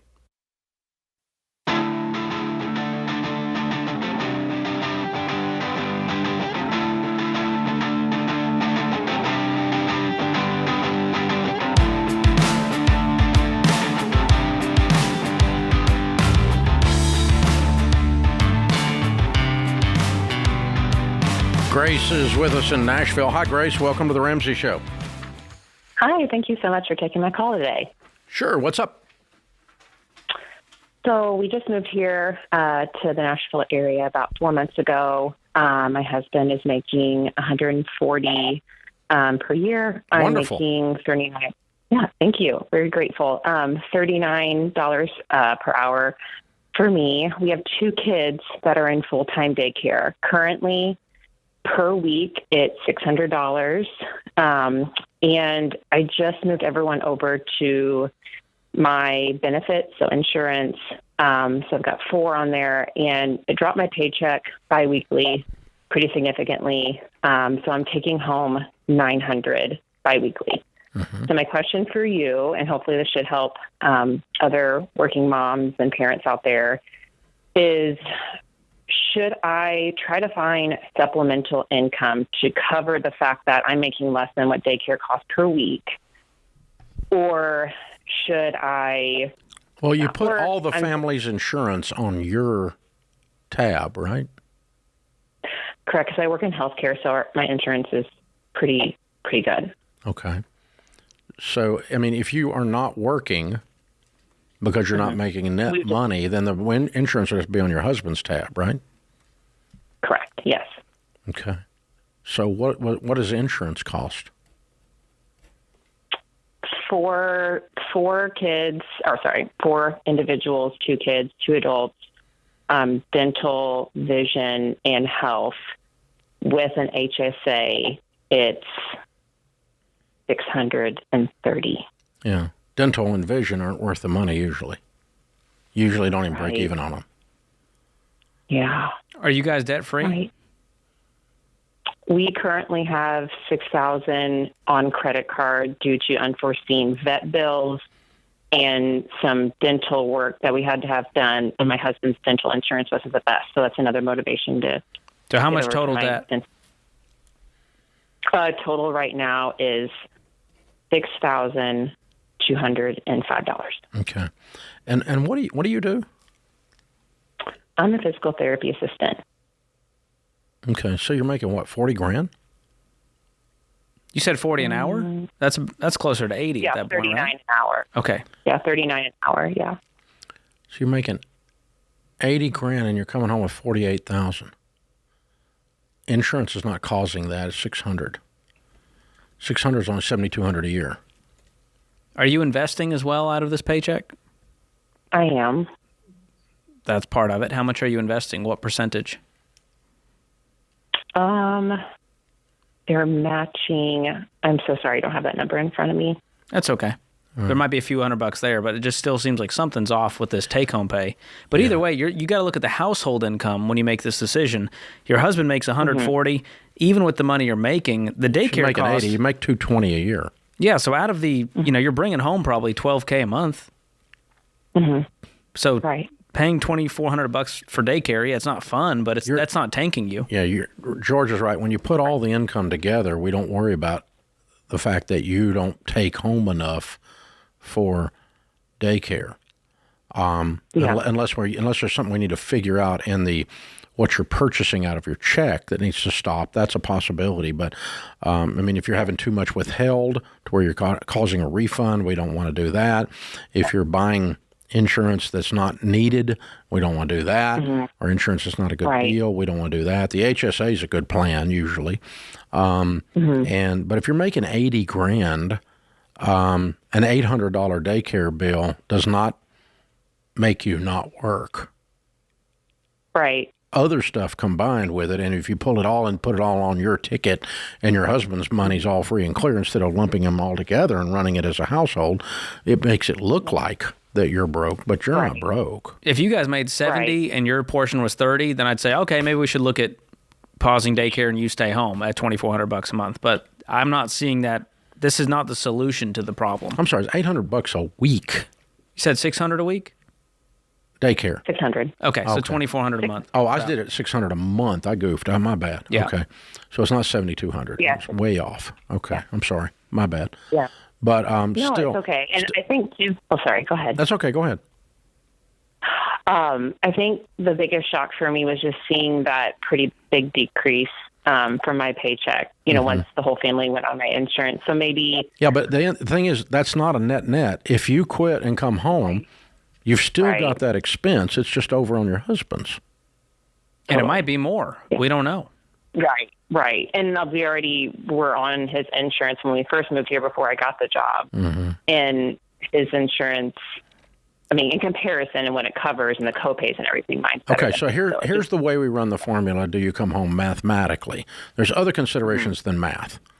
Your desire to be at home, all special situations with kids, all these different things are reasonable considerations. But the math, the way we run the math is, pretend like we bought the health insurance from your husband's company out of his check. Then look at what his check is. Right. And if that's what we've got to live on, can we live on it in our budget? Can we do a budget and pretend like I don't have a income? Not counting insurance, because the insurance has got to move over to his. Sure. And if we can live on what he takes home after buying the family insurance and you want to go home, absolutely. But you got to mathematically prove that out. And it's a misnomer to have the insurance in the, act like it goes away when you quit, because it doesn't. It moves over to his. Yeah, so true. And maybe too, you pick up the daycare. You pick up the daycare as a gain. You pick up whatever else is a gain. You pick up wear and tear on your car to go to work, clothing to go to work. If you do dry cleaning for your clothing to go to work, any of that stuff that any meals you're buying because you're tired from working, and instead you're going to cook those at home from scratch. You pick up a lot of those kinds of things when you come home. And those are all valid considerations to take out of the budget. And then when we do all of that, can we live on his income without extra car expense, extra clothing expense, no daycare cost? Can we live on his income, his take-home pay? And you probably can, depending on where you're living in Nashville. You probably can. 140, you ought to be able to. But the only difference is you got to pull the insurance and move it over. So the daycare, you're right, is just prohibitive. It just takes the fun out of this. That's $600 a week. God, $2,400. That's $30,000 a year. Oof. The good news is it's a small portion of their actual take-home pay, whereas for some people, daycare's half of their income. For them, it's 10%. Yeah. So the numbers, at least the ratios, feel a whole lot better. It might mean some sacrifices on the expense side right now, but it sounds like you guys will have it under control here soon. Yeah. Yeah. But, and if you can figure out a way to do it, mathematically practice living on his take-home pay a month or two. Like that would mean all of your income plus insurance goes into the bank in savings, or goes against that $6,000 in debt. Either one. Mathematically practice as if you weren't working and he had the insurance costs coming out of his. Yeah. Go make an every dollar budget. Do a fake one with this future, what this would look like, to make yourselves actually put the facts on paper. And the other thing to think about here is pausing investing. Can we get out of the debt quick, get the emergency fund? I think that's going to give you some peace, and you'll make the next move from a place of strength instead of feeling out of control. Yeah, that's exactly right. So it's weird. The math can talk to you and give you a certain assurance, and then some of the rest of it you just kind of push through. And you go, okay, that's going to work. I can do that.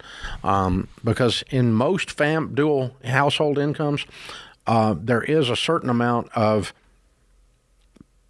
pre-prepared meals or eating out that's due to both parents working and a fatigue factor. Yeah. Okay? Versus one parent, a mom, for instance, is at home cooking from scratch, and that's her home economist is her job then. We got to bring that back. Yeah. They still teaching that? Home economics? I think it went out with SHOP. This is why all the kids are doing DoorDash, Dave. This is a major crisis. Can't cut a board and can't bake a biscuit.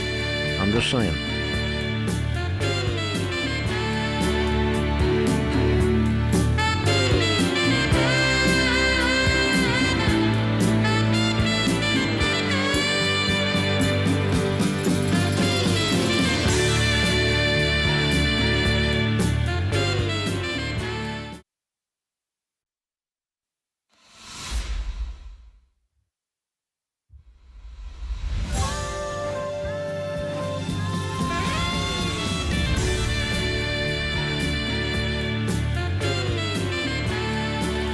Live from the headquarters of Ramsey Solutions, it's The Ramsey Show, where we help people build wealth, do work that they love, and create actual amazing relationships. George Kamel, Ramsey Personality, is my co-host today. Open phones at 888-825-5225. You guys jump in. We'll talk about your life and your money. Ava is in Charleston, South Carolina. Hi, Ava. How are you? Hey, Mr. Dave. I'm good. How are you? Better than I deserve. What's up? Thanks for taking my call. I guess there's a couple different parts to my question, but the main thing is, where do we start getting out of debt, and how can I get my husband on board to better manage his day trading that he does while we are doing that? Those feel like they're in conflict with each other. Would you agree? Absolutely. Yes. So how much has he lost day trading? Well, a little bit of background. We got married 3 years ago, and right before we got married, he decided that he wanted to refinance the house, and he had just started dabbling in the trading stuff, and I think he got excited about how much he was getting. So he refinanced the house and got $200K back, and we turned it into a 15-year mortgage at $4,000 a month. And he put I would say he put 90% of the money towards the day trading, and it's all gone now. So he mortgaged the house in order to gamble? Yes. Yes. Yeah. I just didn't realize, I guess, what was happening at the time. Because like I said, we weren't married. Where my confusion is why he's not on the phone saying, I pissed away $200K, my wife's getting ready to kill me, how can I straighten out my life? Instead, his wife calls and says, how can we manage around his little day trading problem? Absolutely. I agree with you, 100%. Where is he at with all this? It's been difficult. Does he think, well, I'll just day trade my way out of this one? Yeah. That's his game plan? I think so, yes. And part of it is I don't really understand all the trading stuff. And wait a minute. I think you do. I think you understand he turned $200,000 into zero. Worst I magic do trick understand ever. that part. Yeah. And it was kind of like when everything was going well and then it crashed. No, and honey, he lost it wasn't a all of crash. What's the statistic on day trading, George? 97% lose money if they persist for more than, I believe it's 100 days or 300 days. AKA, pretty much nobody's making money from this, and most are actually losing money. 97% failure rate. This is called don't do it. Okay, so here's where we start. You guys need to have a reset in your marriage, in your relationship, and in his head. And I can't help you. We can't help you. No, there is no Ramsey technique for continuing to lose $200K regularly and turning that into a wealth plan. We don't have the technique that's that good. So what you've got to do is you guys are going to have to sit down tonight and go, honey, you're doing cocaine and you're going to stop. Okay. Are you going to do that? I have done that. But he didn't and stop. He didn't stop, and I can see that he's on it all day, every day. I can see that. And so I'm definitely not naive to think that he's addicted to it, I think. And I think he wants to try to fix whatever happened before, because we had that blowout about what happened before. But I'm just trying to figure out. 97% of the people who do what he is doing lose money. Yeah. That's all of them, Ava. I'm sorry, honey. Yeah. There's only It's one tough, way. There's but only one way your family survives is if this man stops doing this. And that's what I was wanting to hear, because I'm all about him stopping it, because we have to get out of debt. Like, how much debt are you guys in? They have $200,000 on their house, and what else? Extra $200,000 on their house. Well, to throw in something even more, we're actually getting a new house. We're putting our house that we have now on the market. No, you're not. You're broke. Yeah. Your husband doesn't have an That's income. what we're doing. What do you That's make? what we're doing. What do you make? I just stopped working about 6 months ago. I had my second baby, and I worked as a cardiac nurse. And so what do you guys use for food money? How are you paying bills? He tells me that right now we have less coming in than what's coming out, which I do understand that, and I know that. That was easy to calculate. My toddler could do that. How are you? You don't know how you're paying bills. I don't, and that's part of the reason why I'm calling, because I don't even know where to start. Because Can you log into the bank account? Okay, where we start is you have a meeting tonight, and it says, honey, we're not buying a new house. We're broke. I'm scared. What you're doing is terrifying me. I have a new baby, and we have got to have a different system where I understand what's going on with all the money, and you have stopped day trading. Yeah. If he does not do that, it's the same thing as him having a line of cocaine in the middle of the coffee table in the living room. You're letting a drunk drive the car right now. It's time you take over. He has an addiction. It's going to bankrupt the family. And you need to take over. You guys have got to have some really radical changes. I don't know. I don't think you're scared enough. I don't think you realize what's going on. Because at the rate you're going, no, you cannot work a system, because there's no system that works through a 97% failure rate. There's just not one. And I'm so sorry you're going through this with a new baby and everything else, and I'm killing your dreams, but I didn't kill your dreams. You just called up and I gave you a reality check. So we love you guys. We want you to win. And there is no possible way that cocaine addicts and day traders end up prosperous 5 years from the day they start. Zero. It doesn't exist. It's a lie mathematically. Okay? If I thought he could win, if I thought there was a 20% chance he could win, we can have a discussion. But when you have a 97% failure rate, then you just don't do it. It's irresponsible to your wife and your kid. You have to be like a grown-up and stuff. And so, okay, I'm going to go make money and pay bills and take care of my family, and then we'll worry about how we can build some wealth.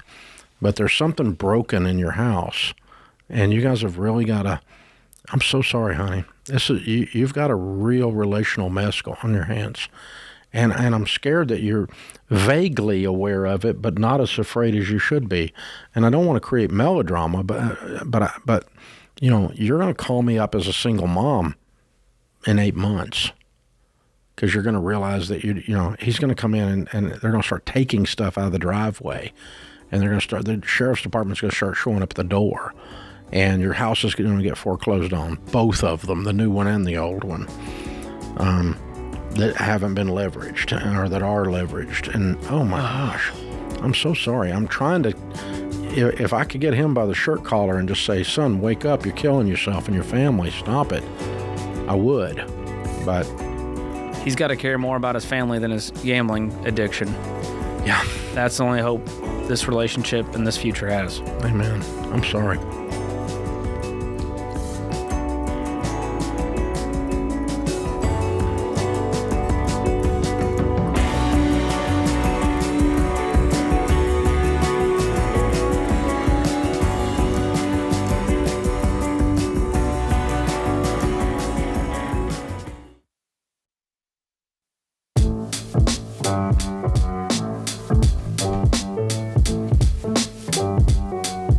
Coordinators on Financial Peace University are everyday heroes who share the hope and freedom that comes with an FPU class, and that deserves to be celebrated.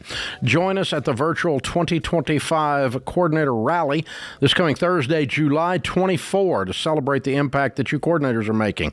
Whether you've coordinated a class before or you want to see what leading an FPU class is all about, you're invited. You're going to hear from Jade Warshaw, George Kamel, Dr. John Deloney, and other special guests. We're giving away $3,000, so register for your chance to win. Register for free at RamseySolutions.com/rally or click the note in the show notes. Dominic is with us in Phoenix. Hey, Dominic, what's up? How's it going, sir? Better than I deserve. How can I help? So I'll be as brief as possible, but essentially my mother has been taking advantage of me financially over the last couple years. So trying to just figure out what the best steps are moving forward and how to set myself up for success. I'm sorry, what does that mean? That sounds horrible. Your mother has been taking advantage of you. How old are you? I just turned 24 on Saturday. Okay. And what has your mother been doing to take advantage of you financially? So she was part of a business scam.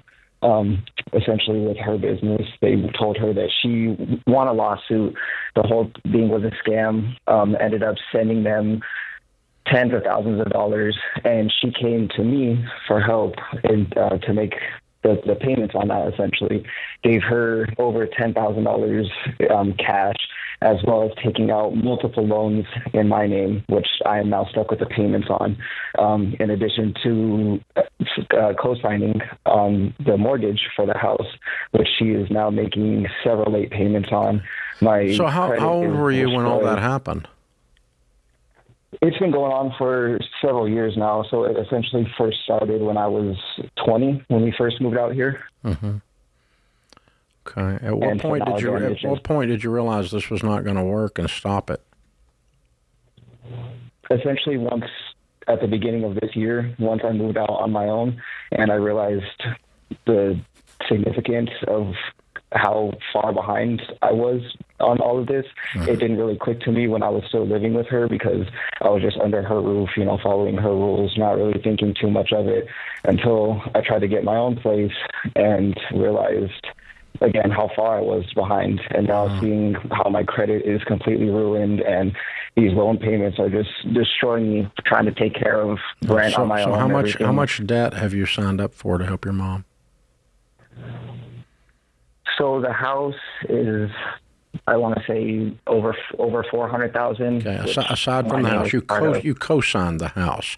The other debts are just in your name, right?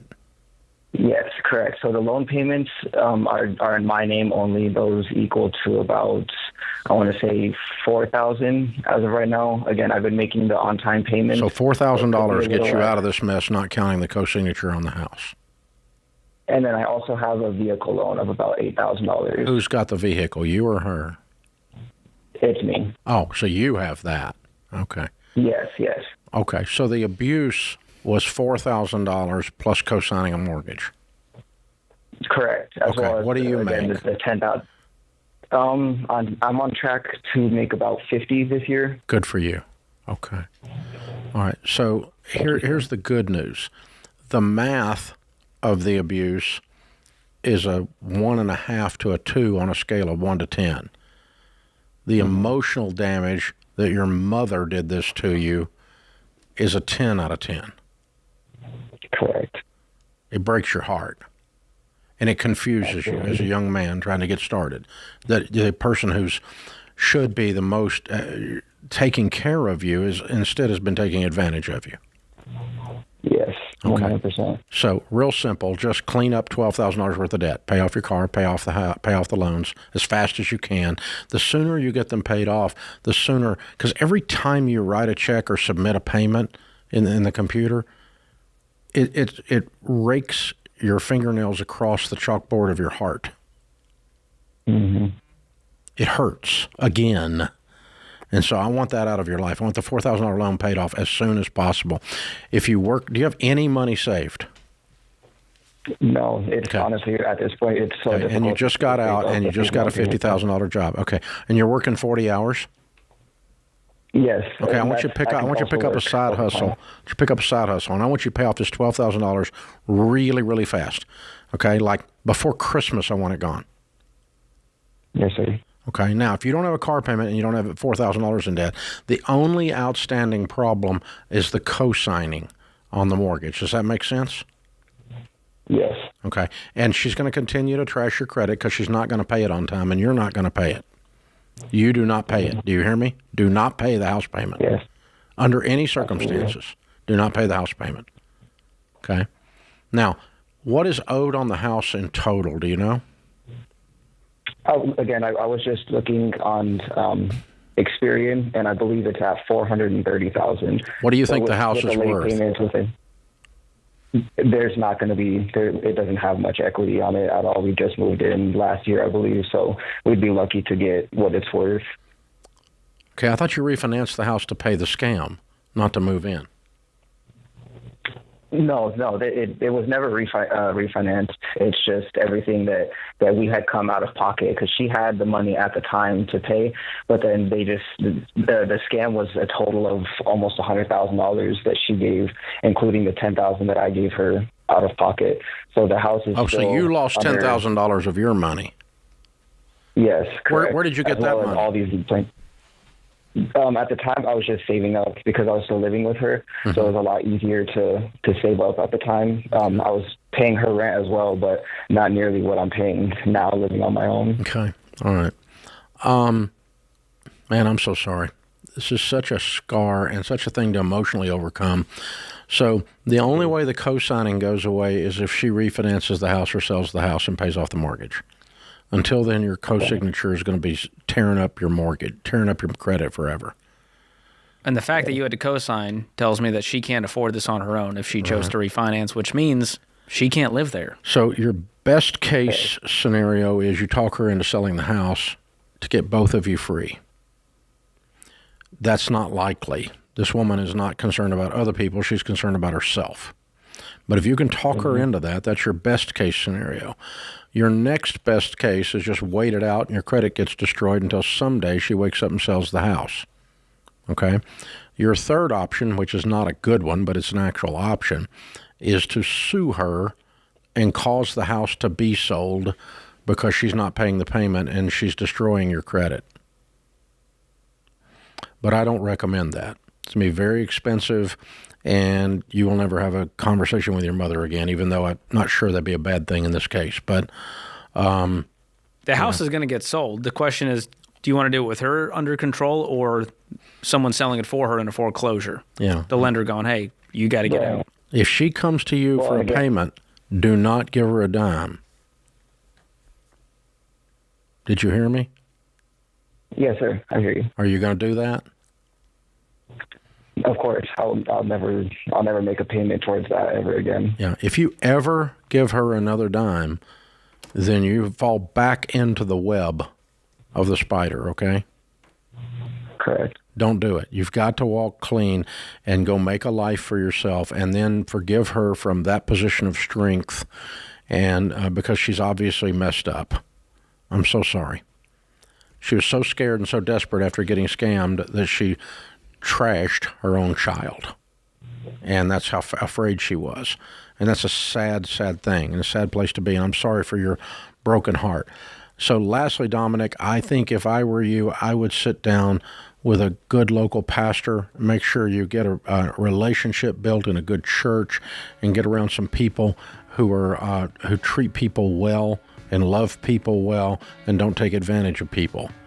Because you need some normal human beings in your life. Because you hadn't had one in a while. You've had a lot of trauma. Yeah, I'm sorry, man. I'm so sorry. That's bad. Some people's parents.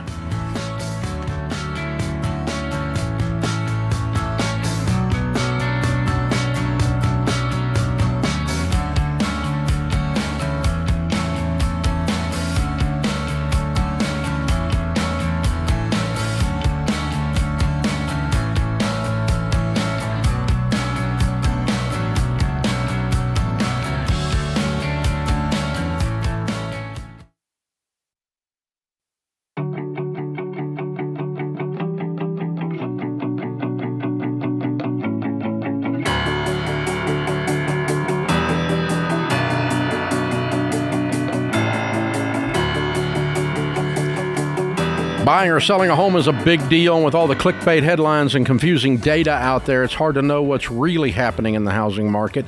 If you want to know what's happening with the latest trends, what prices are really doing, how many houses are really on the market, what the actual interest rates are, not a bunch of garbage, but what the actual facts are, ma'am. Just the facts, ma'am. Yeah. Check it out. You can go to RamseySolutions.com/market or click the link in the show notes. On the debt-free stage in the lobby of Ramsey Solutions, Ryan and Chelsea are with us. Hey, guys, how are you? Hey, Dave. Hey, George. How you doing? Welcome, welcome. Where do you guys live? We live in Memphis, Tennessee. Awesome. And how much debt have you two paid off? We paid off $164,000. Awesome. How long did that take? Just shy of 12 months. Whoa. Wow. And your range of income during that year? $300,000. All the way through. Okay, very cool. What do y'all do for a living? I'm an HR manager. Mm-hmm. And I'm a pilot. Ah, very good. Maybe FedEx? Maybe. Maybe. All right, very cool. Good for you guys. Very fun. Well, Memphis, welcome to Nashville. $164,000. What kind of debt was this? It was a house. You paid off your house. How old are you two weirdos? I'm 29. I'm 34. And you have a paid-for freaking house. Yeah. What's the house worth? $350. Woohoo! Fantastic. I love it. Not even 30 years old for you. Yeah. Wow, that's so weird. I love it. And how much have you guys got in your nest egg nowadays? Retirement. About $550. Whoa. For retirement. So you're just in about 20 minutes going to be Baby Steps millionaires. That's right. Yeah. Way to go, guys. Way to go. I'm so proud of you. Wow, you are power couple here. So what happened that made you guys go nuts and do this Ramsey stuff and get your house paid off by 30 and 34 years old? We actually got married a year ago in June, and we were both Ramsey people before we even met. So we were just on the same team. Was it like a Ramsey dating app you guys met through? What happened? It was, yeah. No, but there's not one, but yeah, there should be. No, we met and we started talking, and we found out within a couple dates that we were both on the same page financially and most of our beliefs, and so whenever we got married, we just had a plan to knock it out as fast as we could. Yeah, just combined income and pay this off. Absolutely. Did one of you already own the house before marriage? Yeah. I started on it a few years before, Okay. so yeah. Okay, so you marry, he moves into your house. Now it's our house. Yeah. And now we're going to spend 12 months at over $10,000 a month going on this thing. Yeah. Wow. That is incredible. Look at what happens when two fiscally responsible adults get together. I mean, you guys are just like the exponential wealth building is so inspiring. I'm just betting neither one end up in Congress. That's what I'm betting. I hope not. Yeah, they're better off I'm doing telling this. we would be better off, but not them. Yeah, pretty amazing, y'all. So, did you grow up with this stuff, or? I mean, where did this come from? He found it earlier on in life than I did. Yeah, my parents always lived on a very similar mentality dealing with money, but it was actually a gentleman that I worked with at a theme park in Branson called Silver Dollar City, and he introduced me to your teachings in about 2011, 2012, and I was just like, whoa, this makes so much sense. So, okay. Yeah. So that's obviously before you were a pilot. Well, I was in flight school. I had 1 year left, so I finished it up, and pretty much everything I made from there on out went to school loan. So this is my second debt-free. Love it. That's right. Very good. Very good. Did you expect to do it in 12 months? Did you guys have a goal in mind? We had a goal, yeah. Initially, we were thinking about 15 or 16 months, and then we kind of got a little tighter with the money, and we thought it was going to be 11, and it was about 11 and a half. Wow. Was it kind of addictive as you got going? You're like, how much Absolutely. faster can we do it? Can we beat our goal? Oh, yeah, especially towards the end. Yeah. You gamified it, both of you. Yeah. We were so ready to be done. Yeah. I want the purple ring. Yeah, I like it. Yeah. What's next for you guys? I mean, you're baby step 7 at 29 and 34. Yeah. What are you looking forward to? I mean, a new car. New car. Yeah, she's still driving her high school car, so that's coming up. Definitely. Definitely an upgrade. Yeah. It's time. Yep. It is, absolutely. Yeah. Yep. And that's it. Just living and giving like no one else now. That's right. Yeah, we like to live modestly, and vacations is kind of our thing. So that's what we look forward to. What's the big vacation? What would be the next big one? Oh man, I don't got know. one you're dreaming about? He'd love to go to the Maldives. That's probably maybe next for us. Yeah. I thought we'd go back to Branson. A little Silver Dollar City action, you know? I go 2 to 3 times a year. Wow. What do you tell a young couple out there who's looking at you guys going, well, must be nice for them? I've heard that a lot, and personally, I think it's easier if you're doing any type of thing in life, no matter what it is, it's easier to have a teammate than an opponent. So be on the same page. That's good. Good line. Yep. Nice line. Yeah. And you guys got a great income between the two of you. That doesn't hurt the math in this process at all. But you also just set a very clear goal, complete agreement and unity on the goal, and just attack plan. I mean, sounds like a pilot with a flight plan to me. Yeah. And there was zero lifestyle creep with your story, which is so rare. Yeah. Usually, we none. took calls today where someone made $300,000 and they were broke. Yeah. And yet you guys took control of it day one because you were on the same page, aligned with your values, your vision, where you wanted to go. And I think that might be the secret sauce. Was there any other kind of secret sauce that caused this to happen? What was the key to getting out of debt? No, you pretty much hit it on the head there. If you are intentional with the money when it hits your bank account and you put it where it needs to go before you have a chance to be tempted to spend it, there's no temptation left because it's not there. It's where it needs to go. You got to pre-decide. Absolutely. If you decide when the money's in your bank account, you're going to mess it up. Oh, yeah. But if you pre-decide where it's going to go by doing a budget, having a goal, it's amazing how your money will behave. Mm-hmm. Love that. So did you have people cheering you on? Everybody. Oh yeah. Really? Yeah. They were going for you. You didn't have any detractors? Anybody say you were crazy? No. Not very many. Really? No. That's good. That's good. Well, you don't really. You're not the kind of people tolerate that anyway. So you seem to surround yourself with quality people. Yeah, we do. That's what I mean. Yeah. Well done, you guys. We're very proud of you. Thank you so much. Excellent. 29 and 34, almost baby steps millionaires. Paid for house worth $350 to $400 now in the Memphis area. Very, very cool. Excellent work. All right, Ryan and Chelsea from Memphis, Tennessee. House and everything. 164 paid off in 12 months, making $300. Count it down. Let's hear a debt-free scream. 3, 2, 1. We're debt-free!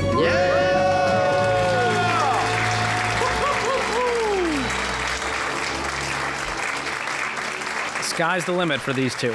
Yeah, and I'm trying to capture in my head, there's something very cool about how they met. I didn't ask them about that, and the fact that they chose each other, because that's like paramount to this. Both of them had common sense. Both of them had some understanding of how to build wealth and get debt free before they even met, and then they managed to meet. So there's, all the jokes about getting married to the wrong person are not jokes. Yeah. And so, it's like, I remember one years ago when we were on the air, people send in stuff. It's like, a guy that marries a woman that likes to spend, better like to earn, or something stupid like that. And I'm like, that's just, no, what that is a life of hell. Yeah. That's what that is. And and vice versa. These are two thoroughbreds if up here instead. If a lady marries a guy who's a freaking day trader, yeah. Oh my God, that's just hell. You can see how it can drag you down. It's the polar opposite of, two intelligent, wise, emotionally, spiritually mature adults aiming at the same thing together. It's like nothing can stop a couple like that. Yeah. And so what stops most people is each other, not some little trick thing that you learn on Tic-Tac. It's that you married wrong.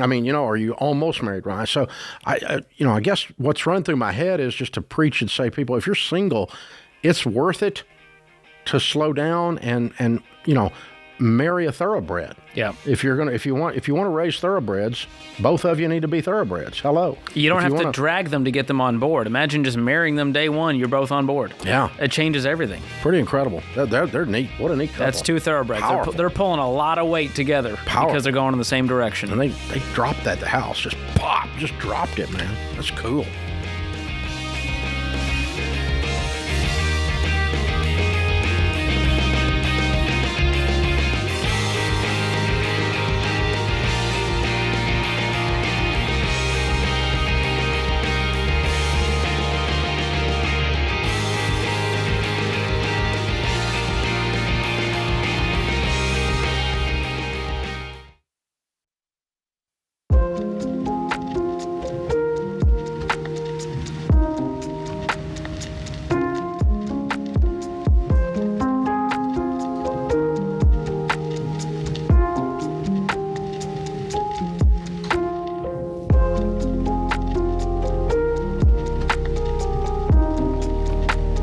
Galatians 5:1 is our scripture of the day. It is for freedom that Christ has set us free.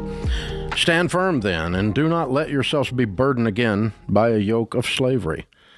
Thomas Sowell said, people who refuse to face the reality of hard choices are forever coming up with some clever third way, often leading to worse disasters than any of the hard choices. Whew, that's the truth. I've done that one myself, but not as much as I get older. Ty is in Canada. Hi, Ty. How are you? Good, how are you? Better than I deserve. What's up? So right now I'm living in my mom's house at 22, and I have a baby on the way, but she's giving us a very nice option of $300 a month to rent here. And I'm on baby step 2 of your program, just starting, and I'm wondering if I should continue to save for a mortgage or if I should just focus on baby step 2, debt snowball, and then after that, work on a mortgage. Mm-hmm. What do you make, hon? I'm in the oil field, so it can be spotty, but last year I did about $110,000 after taxes. Yeah. What's your fiance make? She's not working at the moment. When is she due? January 25th. Mm. And she's not working. Why? I'm not 100% sure. We thought that we would be able to do it on just my income, but I'm realizing from my crappy decisions that might not work. It's okay. Your debt is how much again?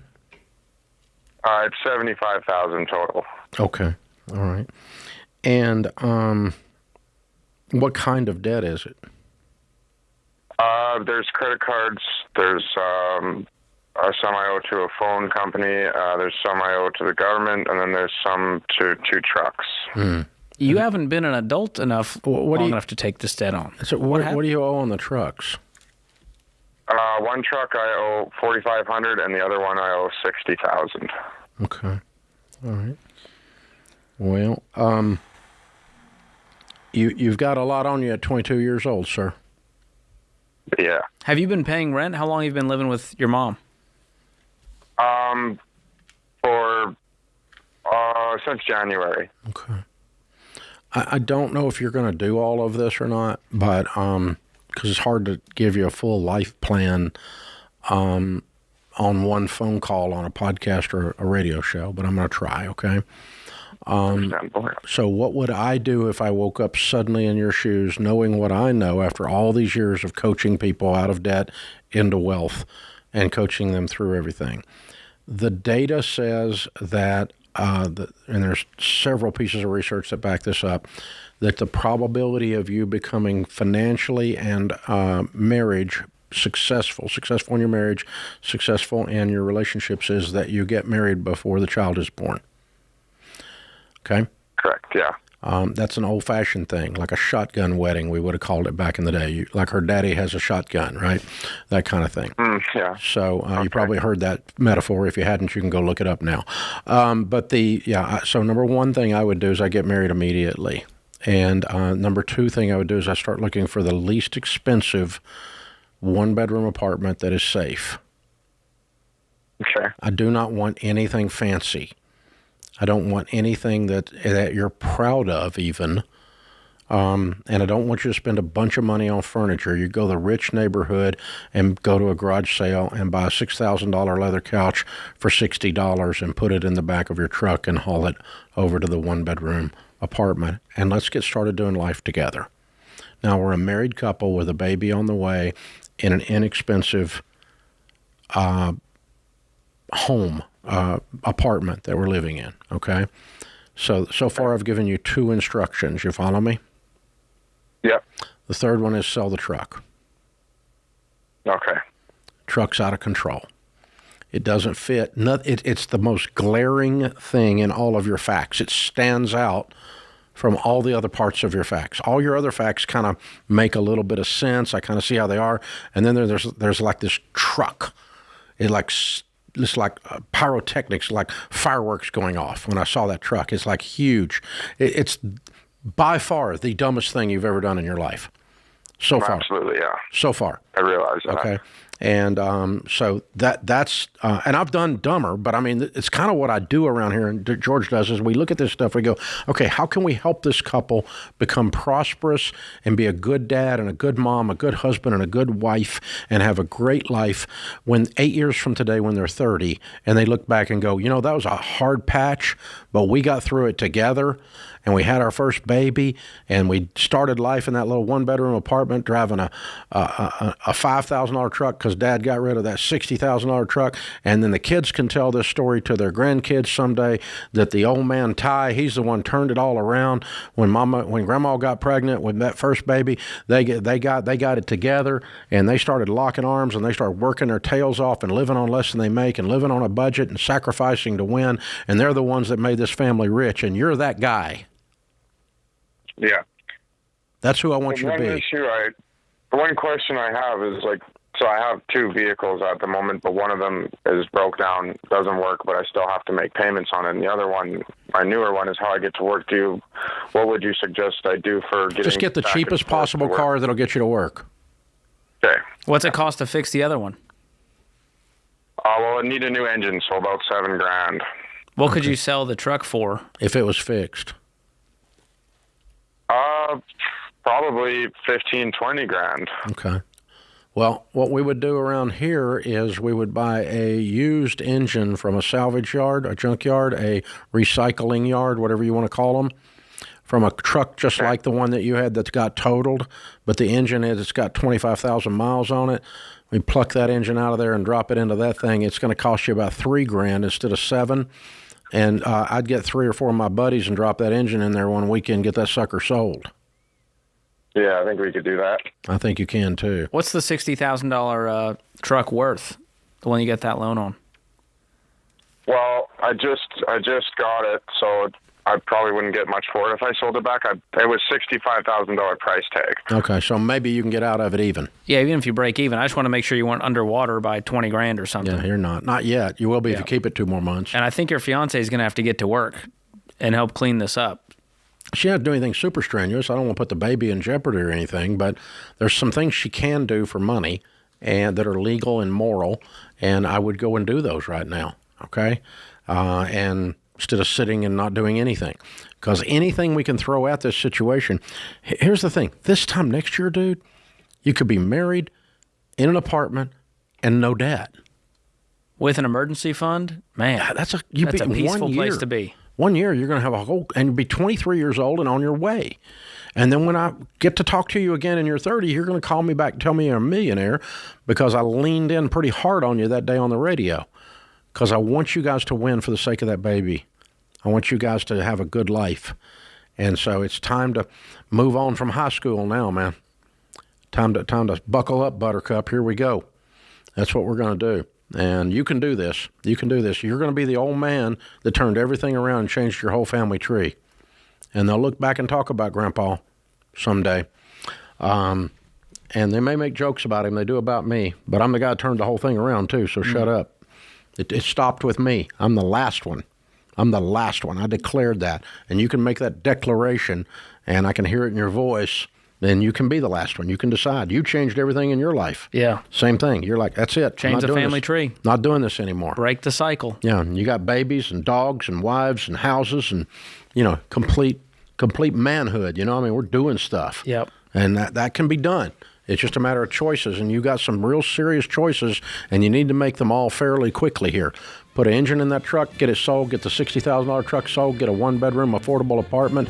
She can pick up a job of some kind doing something until she's late stages, and she's not there yet. And, man, 6 months from now when that baby's in this world, it's going to be a different story. Yeah. And a year from today, way different story.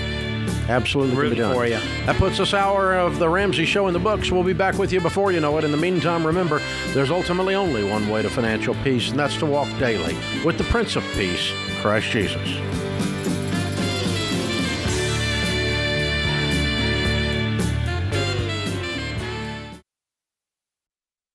What if you could watch The Ramsey Show before anyone else? Well, good news. Now you can. For the first time ever, you can stream the show a day early in the Ramsey Network app. That's tomorrow's episode today. Real calls, real answers, real fast. It's free, it's easy, and the content might just change your life.